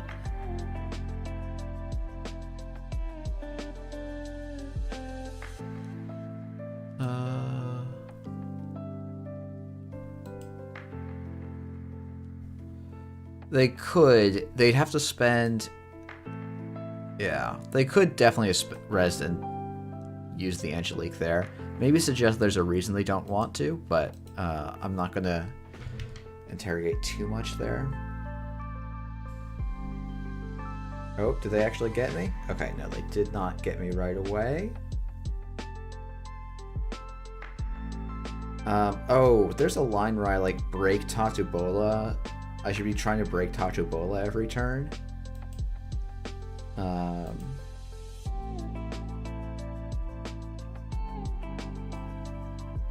So I can bypass the data loop when you encounter. This should be an on. Does Capoeira beat an on encounter effect? I feel like I should know the answer to this.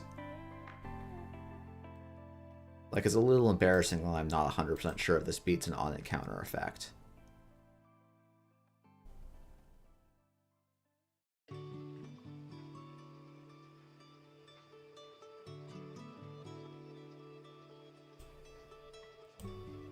As long as you're running on your turn, yeah. Yeah, thank you, everyone. With 2 snares on the board, I feel like this is an okay-ish play.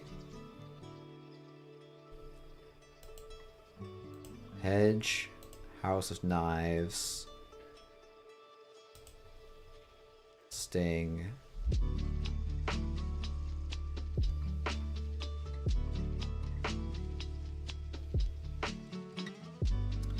Question is, do I go for... No, I can't go for the data loop win.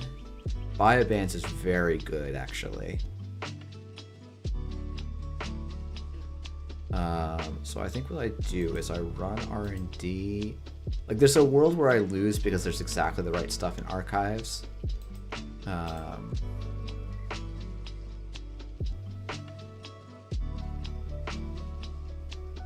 me jack out.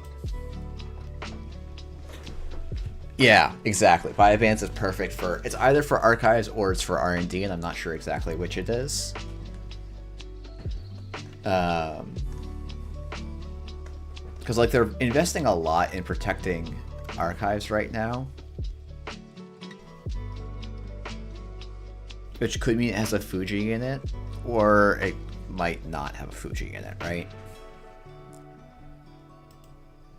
I only have 4 cards left, which is dicey as fuck.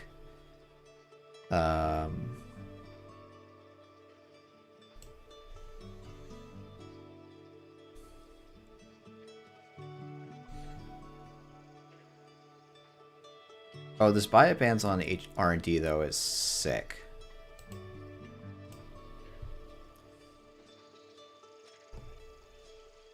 Oh, this is actually the sickest thing in the world. Okay. Because I go below 3 to pass Phonatria.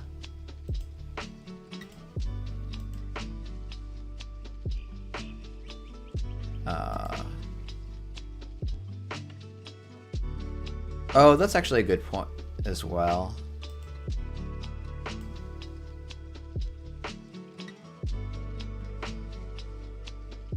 Let's draw 2 cards. And we'll spend 4 less for paying trash costs, I think. We'll steal a Regenesis. We'll return this to hand. We'll see a Thimble Rig, and we'll steal a Fuji. Yeah, probably breaking the Mirages just going back was actually correct, but... Okay, well, we clawed back from a pretty bad board state. Thank you, chat, for piloting me.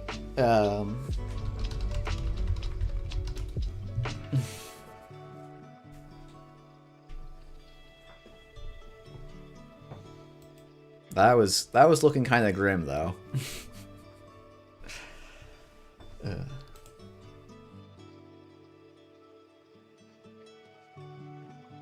Cool.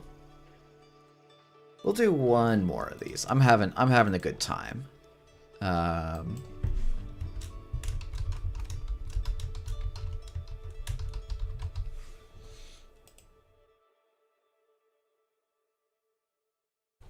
And then maybe I'll try and see if we can do some world stats.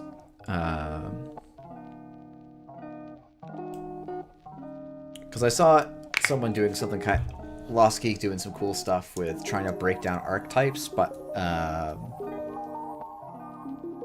Miraju Vovo is quite the funky combo. Yeah, I think it's... Yeah. Was Vovo needed to do the Bloop Infinite? I'm trying to remember. I felt like Surat City Grid was the only thing you needed. So it was... Oh no, it was Cyber Sand Harvester that you needed to make it actually infinite, so you got credit off the res. It's funny that Cyber Sand Harvester... Like, I would love to figure out a way to make Cyber Sand Harvester work. It's definitely one of those cards that probably should be one cost, but Op and Rashida exists, so it can't be one cost. Good, my goodness, fetching Rashida and making money is so, like, if Mark Yale is playable, then like Cyber Sand Harvester I feel like would be super playable. But sadly we can't live in the world where Ock gets fun toys. Oh, I thought Surat reduced by 4.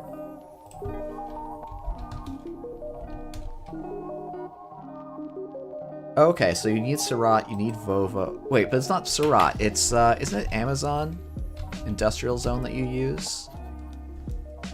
Yeah. Right? Because it's Amazon Industrial Zone. Because you install a bloop. Wait, but how do you get the first bloop rezzed? I guess you just have to have a different harmonic somewhere. You need Surat for chain reses. Whenever you res a card, you may res another card. Okay. So how does... And do you just start it with like a divert power or something? I'm trying to... I could look this up, right? If I go to here and I go to deck lists and I go search... There's only going to be so many decks with Surat and Bloop.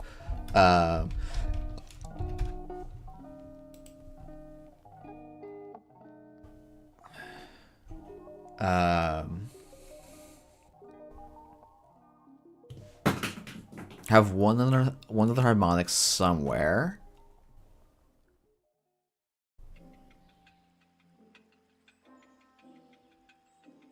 Oh, wait.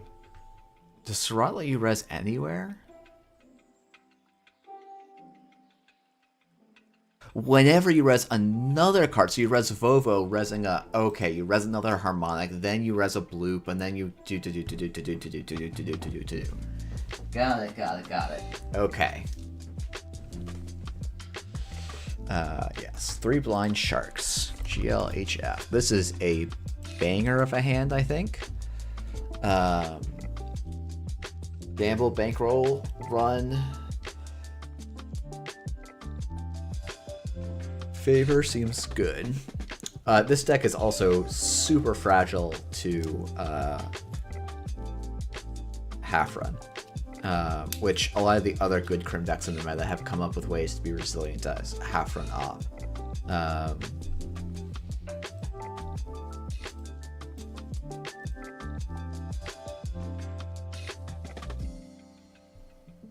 Okay, so this is assets.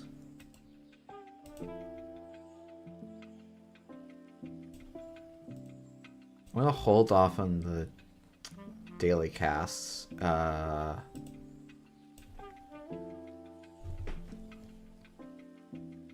Just so I can clear a turn 2 Oppo. Okay, so Op assets is probably a little flooded. So I can probably run HQ with Abandon here.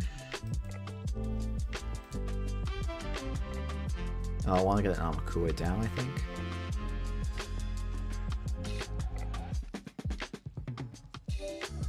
Okay.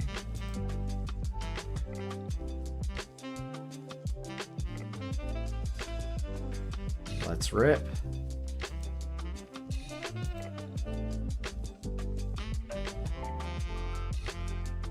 No, that wasn't the reconstruction contract. Okay.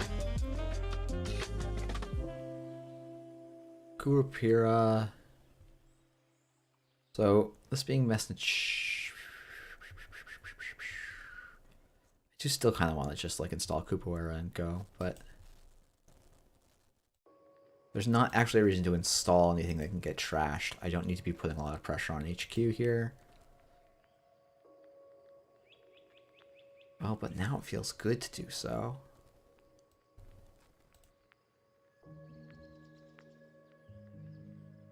I'm running HQ for net 0, kind of.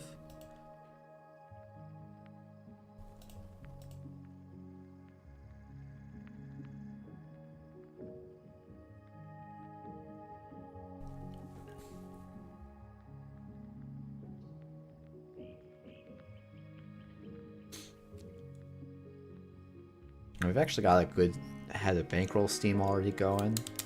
So we could go aggressive at the wall-to-wall, but probably won't.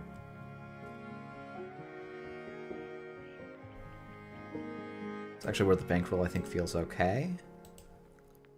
So I think I can just check all of these.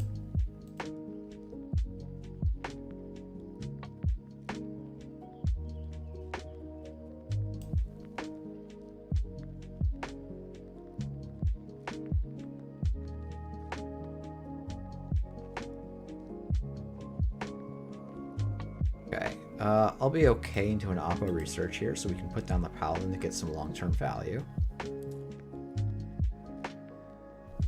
I don't die to a Zeph. I die to a Zeph. Oh, do I die to a Zeph if they go Angelique? Putting a counter on Reconstruction Contract. Install the Azef. Audacity Reconstruction is a way to die, but I don't remember if you can use Angelique that way at threat 2. Angelique needs threat 3. Okay, cool.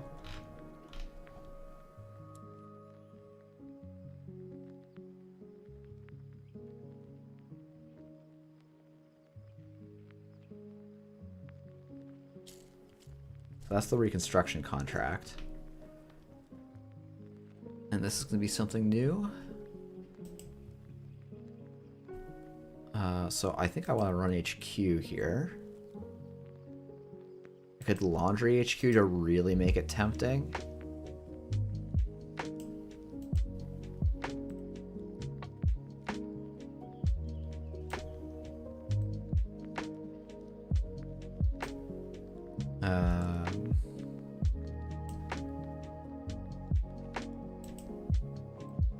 This has got to be magnet, right?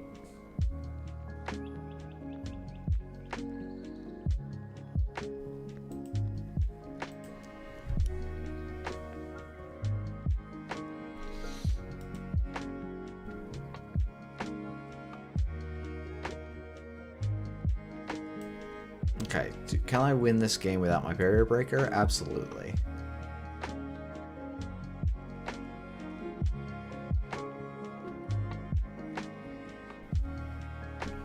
I wonder if one could have seen this coming but none of the threat 4 cards see play. I mean, Starlit Knight we played against earlier today. I think it's fine in its role, right? Like, I think... I don't know, from my perspective, I think the threat 4 cards... Like, when you look at what they are, they were already cards that were in weird spots, right? Like, Phanutria, I don't know... Threat 3 doesn't make that card see play, I don't think. Shibboleth definitely sees play.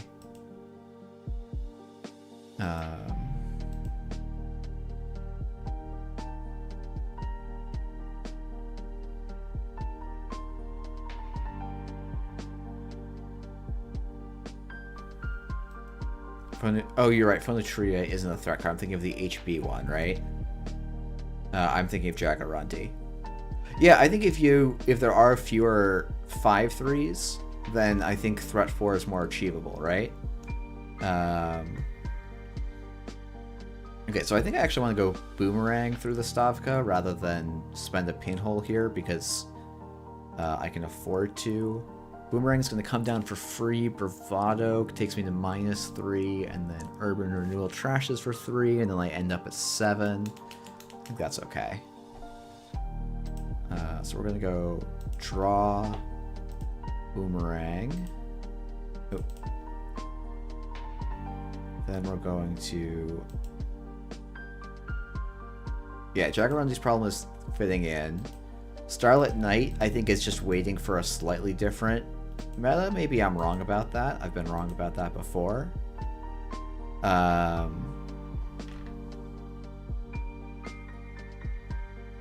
Actually, if this is an econ asset, I want to keep it down. Okay, Reconstruction Contract I think can stay. We've left 1 alive already. Yeah,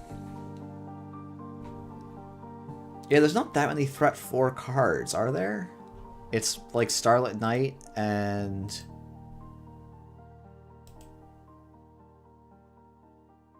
Jaguarandi.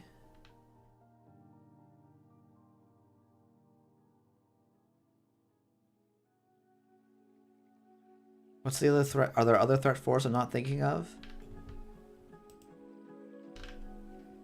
Vovo? Yeah, Vovo is fine. Like, I don't know. I don't think Vovo isn't getting played because of Threat 4. And I think Vovo is playable without the threat text. Like, to me, the threat text on Vovo is like, oh, we've got some more space, let's put some upside on him.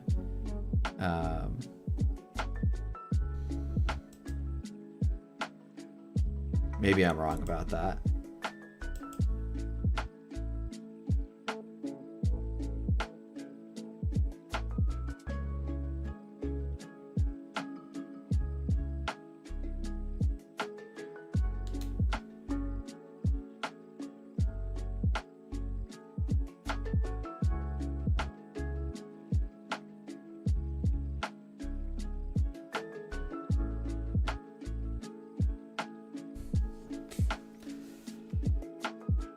Okay. So this is a weird hybrid op, but they're running quite low on money. Now, admittedly, we don't have an infinite amount of money here either.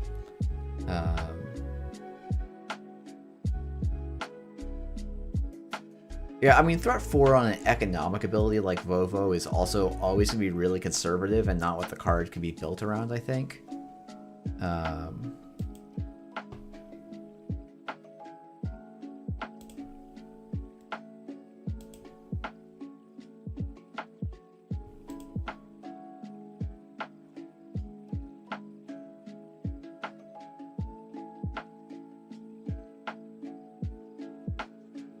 Put another border control on R&D, not mind, because border control does not really deal with my multi-access very well. So we're gonna go. Let's just see what's in archives here. Oops.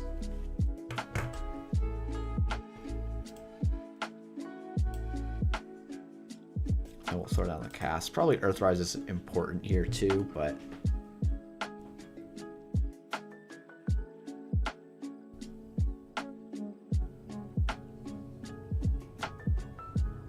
Interesting they let me through the ice wall at an earlier point in the game.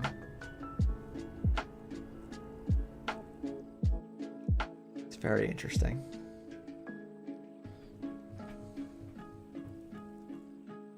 Oh, I think I may have been using the wrong pronouns. She, her. My bad.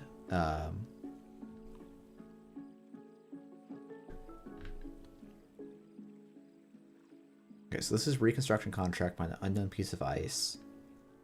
Big ol' ice wall, some border controls, Stavka. But virus is gonna be in the list, so we have to be ready for that. We have to be very careful running the Stavka.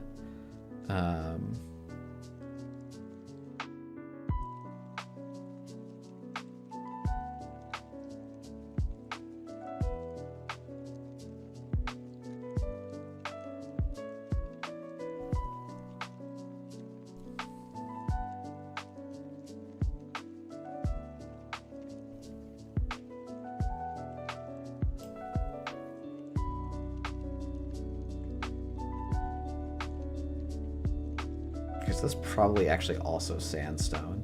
Now that I think about it a little bit more. Can I go down to 2 here? I think I can. Oh wait, why do I go down to 0? Because I just don't know how to count to math. Yeah. That's in fact what I don't know how to do.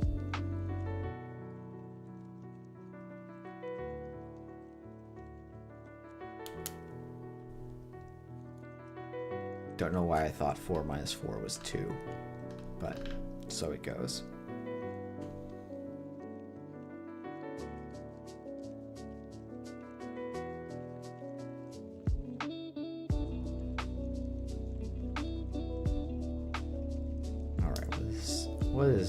What is going to happen here? Presumably a score, right? The sandstone stock is quite annoying to get through. Okay, so we're setting up for a purge instead. It's definitely a little interesting. So I think I'm just gonna sit back, take some credits.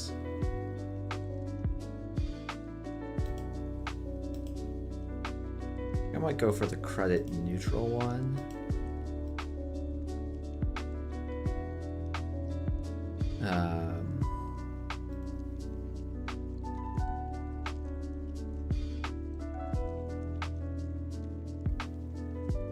Do I want Docklands or twinning?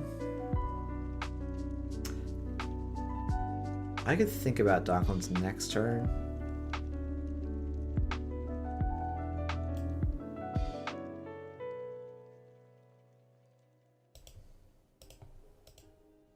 I wonder how threat shakes out on an analytical level for court versus runner if there's a difference at all by side. I think printing threat... I think one of the things that's tricky to figure out with threat is how quickly do you end up in one way or the other, right?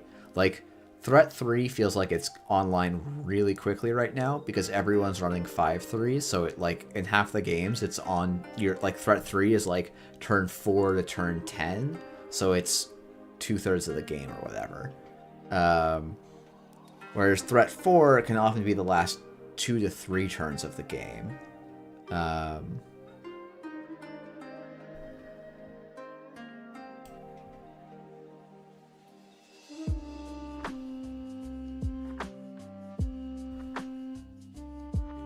Okay, so this is Gamble, Docklands, Run HQ.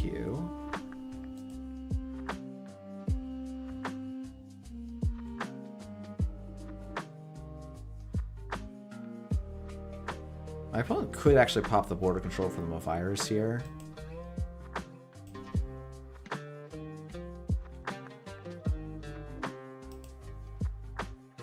Oh, okay. GG! Well played.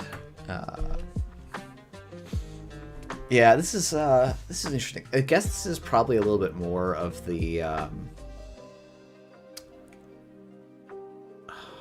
gonna call it like the facet op, which I think has some. I mean, this was just a bad draw for my opponent. I think she just got quite flooded, right?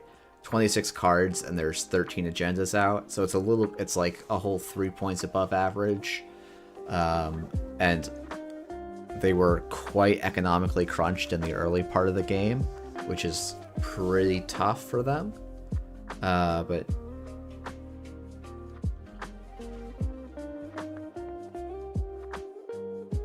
yeah, it's interesting to me what like the gains versus losses for asset matchups that you get by including a bunch of assets, and what that does to your ability to score and stuff. I think is kind of an interesting trade-off.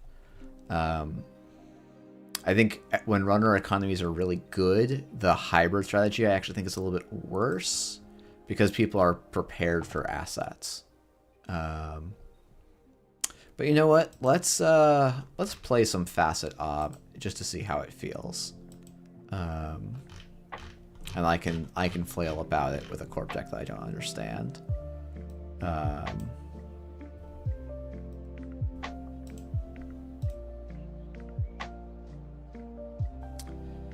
Let's see. We've been going, wow, 2 hours. Thanks everyone who's been tuning in. It's been great to have you all Oh, did I really import it last week and then not play it? Oh, I played one game. Okay, well, we'll do it again. I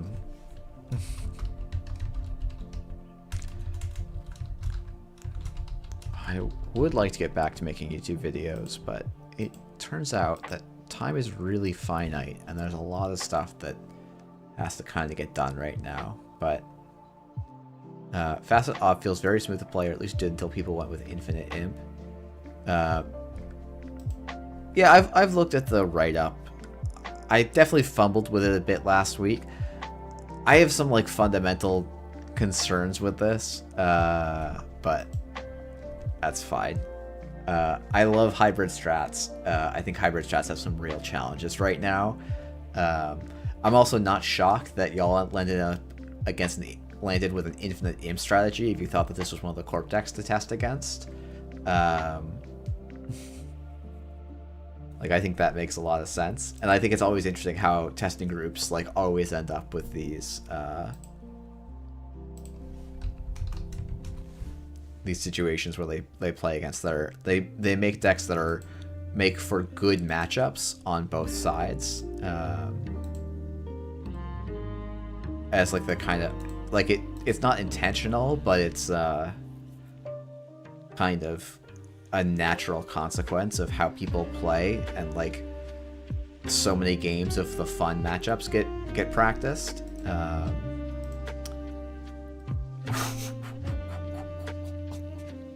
That's a bummer. We're okay though. If I can find a way to fast advance this Ozef, we're in a great spot.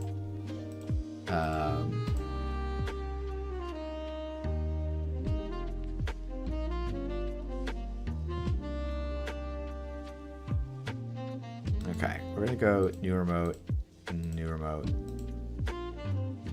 So there's a world where I play really conservatively and don't just give up 5 points for potentially the entire game with 2 runs here. So there's a line where I install the reconstruction contract, play extract, get the spin doctor, and I stabilize. But I think my opponent trying to go for like my opponent needs to get a program down to even go for the win here. Okay, that's very good of my opponent.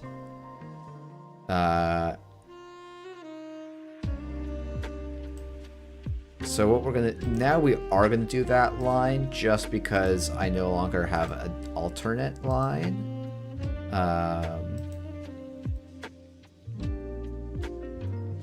We'll just put a ice wall on the urban renewal, and then let's just not die to finality.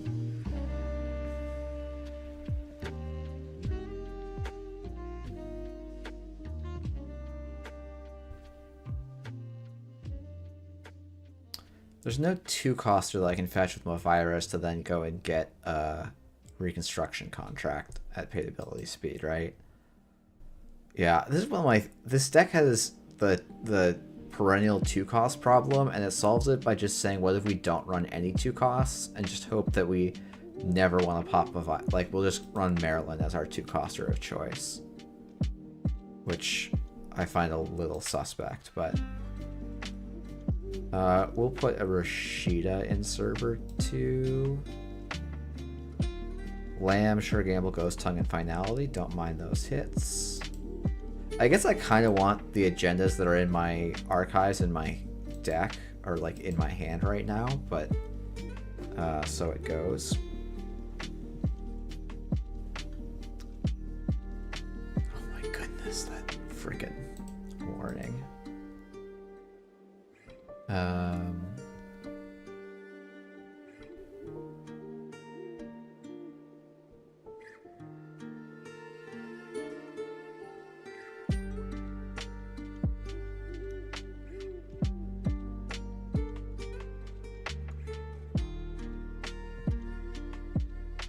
But yeah, going back to Threat, I think Threat's interesting with the biggest issue being Corp has a ton of control over it, And also we haven't seen that many, I would call them like interesting runner threat cards.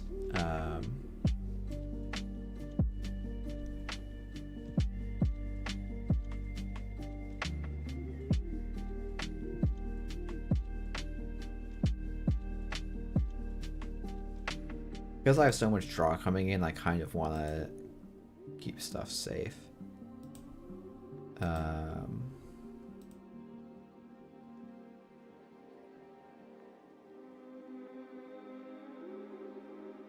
So now we will get a reconstruction contract in a new room. No, we can put it in server 2. Great.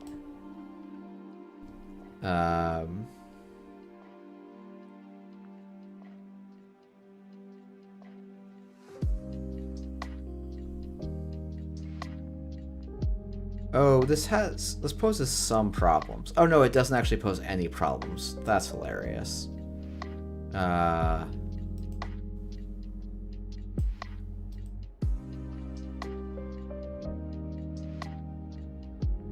So I'm going to score this, trash this virus. We can mill the top of R&D. So now, if my opponent decides to run after the slash and burn, not knowing there's other stuff, I'm going to pop Spin Doctor, pop Reconstruction Contract to put an advancement counter on the ice wall to get a second Spin Doctor, and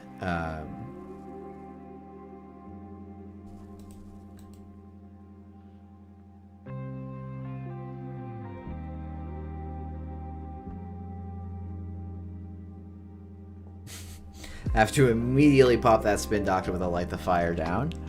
I don't think I have to do the other trick, though, because they need at least 1 credit to go after this reconstruction contract, so I feel pretty safe there. I could even have the weird line of putting the Stavka on archives here.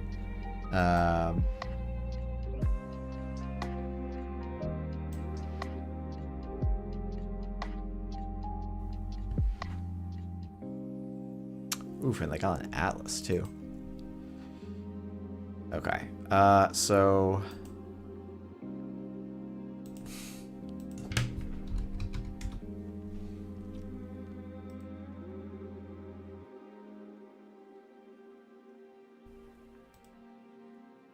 The stock is not going to actually do anything this turn, but it will do stuff next turn.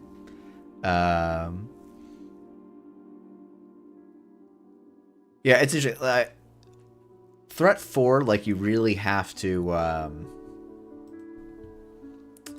like, you, as a corp, you have to build your deck around it so that you're running only 2-pointers, I think.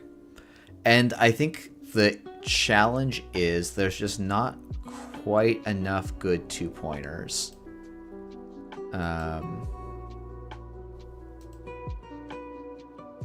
In most factions.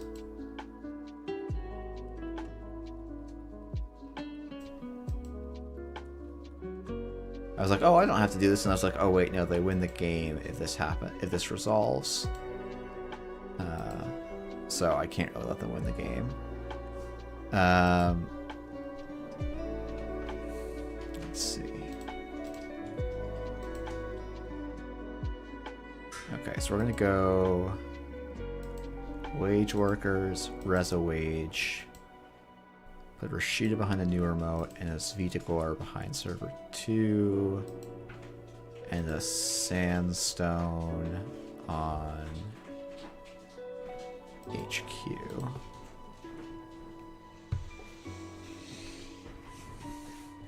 This is probably one of the play patterns that, like, I need to start being more hybrid on, of the, like, oh, I put my valuable thing behind an ice, or my invaluable, or I put my valuable thing behind a nothing, like, behind the ice, and my non-valuable card out wide.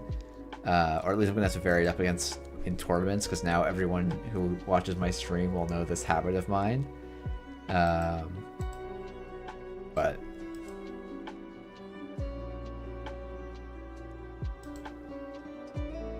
I guess I can now just play the double-double bluff kind of nonsense stuff.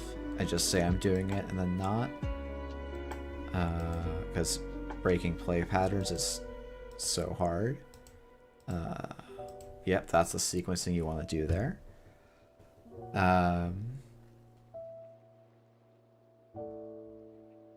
Okay, so the way I do this upcoming turn is I res the Maryland, res this Vitagor. Oh wait, the Urban Renewal's not going to fire, so what am I even doing? I really probably should have put the Border Control on Urban Renewal. That would have been the card I would have liked to have had fire.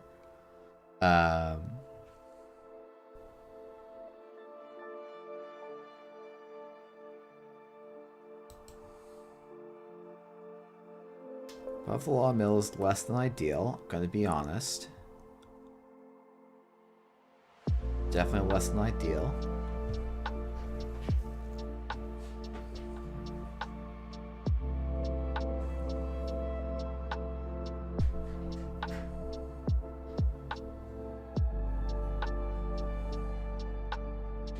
Oh, I forget that this deck for some reason has a single code gate in it. And like I get why, but I also don't get why.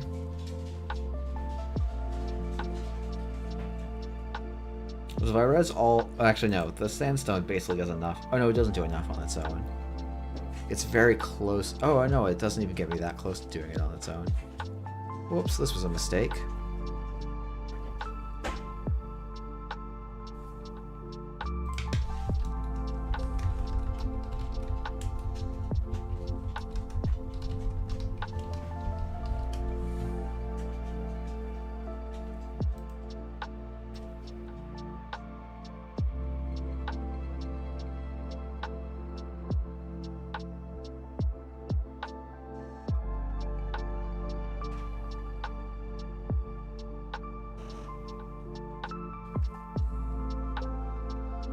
I guess I should be playing safe here and firing the border control.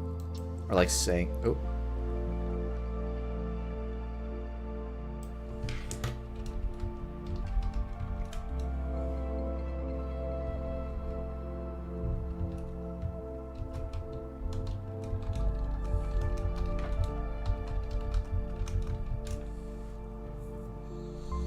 Okay, opponent just... New opponent learning what Afshar does.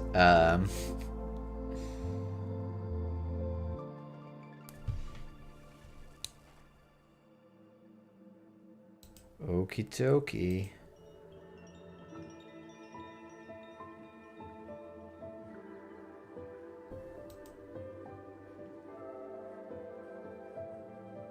Maryland campaign.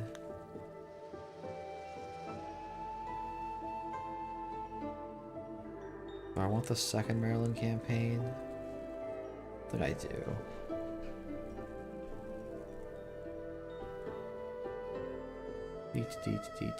D. Draw.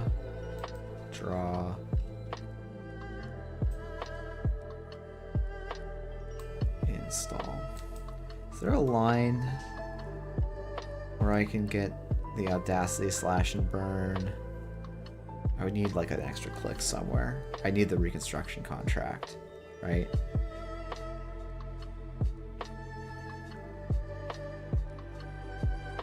Probably need to just extract this ice wall last turn. Let's see. Yeah, Stavka is going to be annoying here. Okay, so sequencing here. 2 spin doctors gone. I definitely need the third one. Just don't hit the third one there. Okay, that's fine. Runner can gain 6 here. Gonna excavate Maryland. Oh yeah. That is what I kind of need to do. Oh, this is actually much better now, right? I still can't get the last set of counters though. I would need seamless, and something I don't have.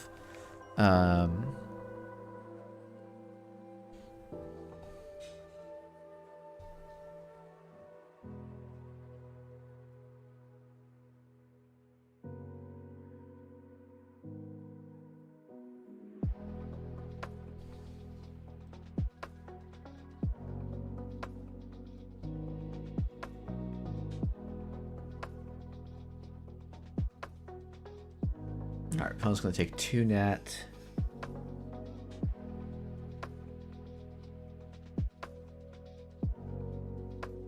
I probably do have to border control here. And I'm so far from winning. This is looking tough. I'm definitely playing this deck a little poorly.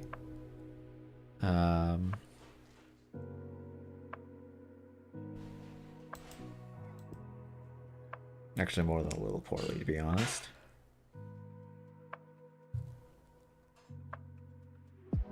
Okay, so I think it's going to be end the run here.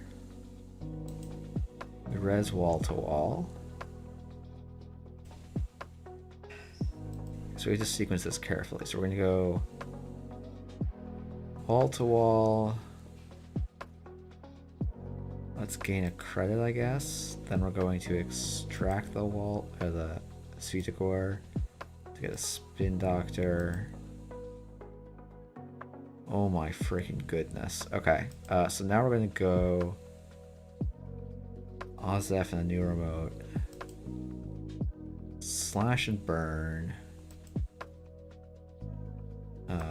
Advance. Score.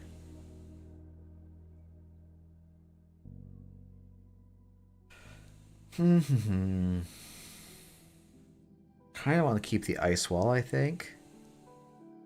Oh, I win. Right, I don't need to overthink this. Lol. It's a flatline. Yep. Okay. This is the problem with OSF protocol. I never think about it as an actual flatline tool. It's just an agenda that's sometimes better to score and sometimes worse to score depending on the board state. And it does something else for some reason too. Yeah. It's interesting because so we were talking about threat 3 versus threat 4. I feel like Wayland is the one faction that could probably play a threat 4 deck, right? Because they have enough 2-pointers to run. Like, I think I've showed this list on stream. Yeah, so this list, right, is 11 agendas. It's got 2 1-pointers, but for the most part, right, you could even cut those for the 3rd off-world office. And I think this list would be just fine, but there's no threat 4 payoffs. There's also basically no threat payoffs in faction for Wayland. Like, I know Angelique exists, but that's or I should say there's no threat payoffs for Wayland. There's no threat payoffs for Wayland that involve scoring plans. And like the thing is, X2 decks are trying to be scoring decks in some way. So there's like this, it's challenged that way.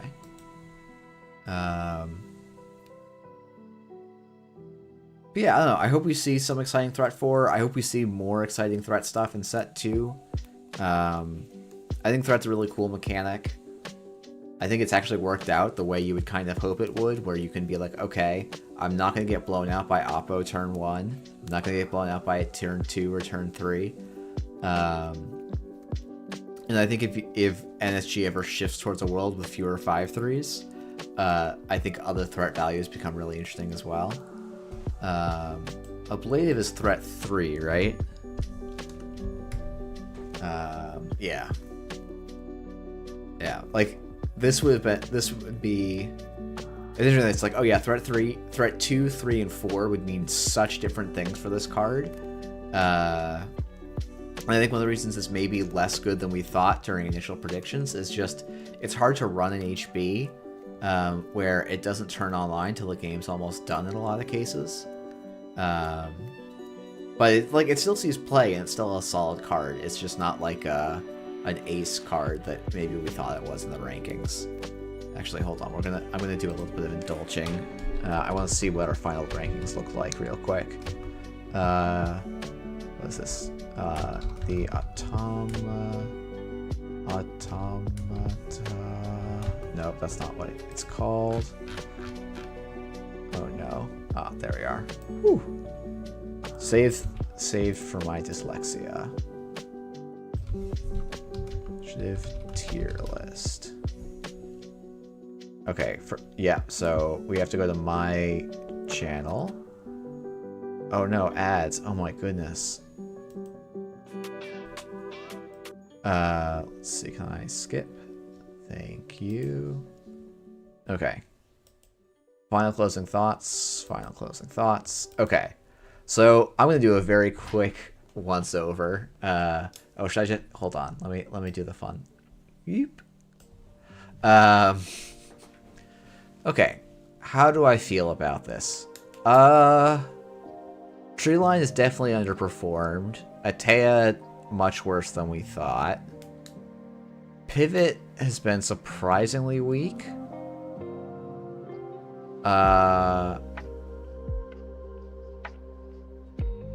Okay, I'm not gonna. This isn't gonna be a super long, extensive thing, but because I'm actually gonna wrap up the stream as well. But enjoy your evening as well, Andre, and we should finish off the recap coming back to these. Let's see. Okay, so your digital life kind of ends up in build around. Atea moves down. Treeline moves down. Epiphany Analytica probably moves into slots are hard. I feel like the rest of this feels... Oh,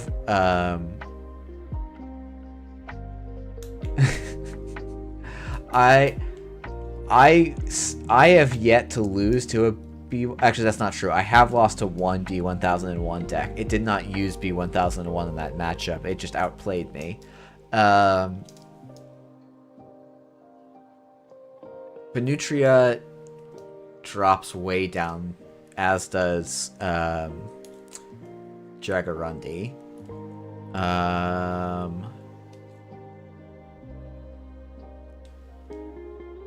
Valentau probably goes to like the top-ish of build around.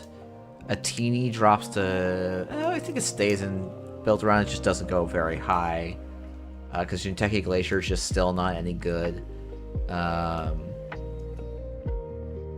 But actually, I think for the most part, like that's a lot of shifts, but they're all pretty small. I don't know, this looks pretty good.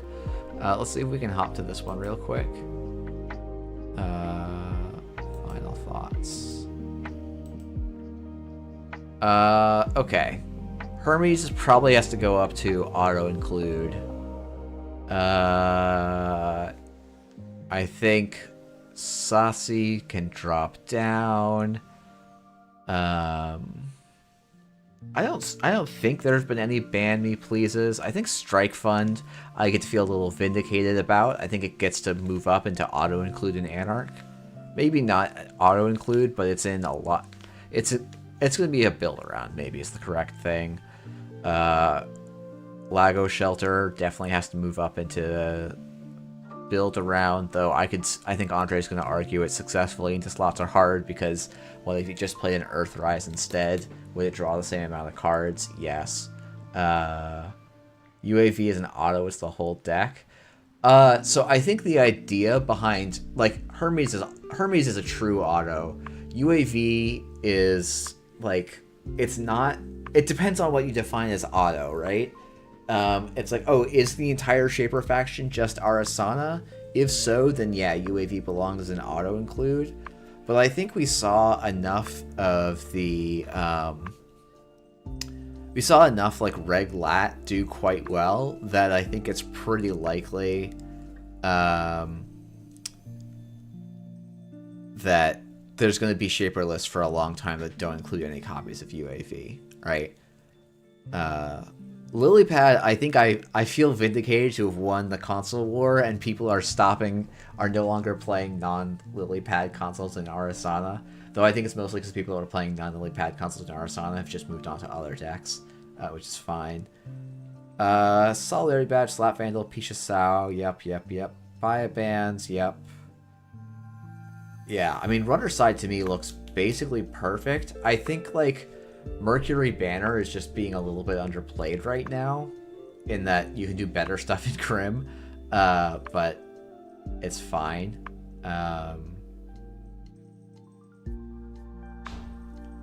To me, I think Beatriz would probably I'd want to bring even further down. Like, I might put her in the binder. I think she's just unplayable. Yeah, I think, but like runner side looks pretty good.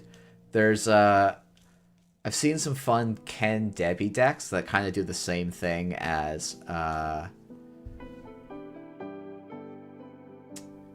Xayah list I was playing earlier, so she's not as cursed as maybe initial impressions. But yeah, I think, you know what? I think with that quick lightning pat on our back of Corpse Side was hard, there's probably about half the cards we need to swap. Runner side, there's like 2 or 3 cards I'd want to swap around. I think with that, I'm gonna wrap it up. Maybe I'll try and do a little mini stat stream, because you guys often have good ideas, and I'll want ways to algorithmically define archetypes, and y'all are pretty clever about that kind of stuff. But no promises on that. And otherwise, I will not see you next week, because I will be traveling to New York City for the Sovereign of Subways. I might try and get a sneaky Wednesday stream in, but again, no promises, but it's a possibility. So with that said, good night y'all, and thanks for tuning in.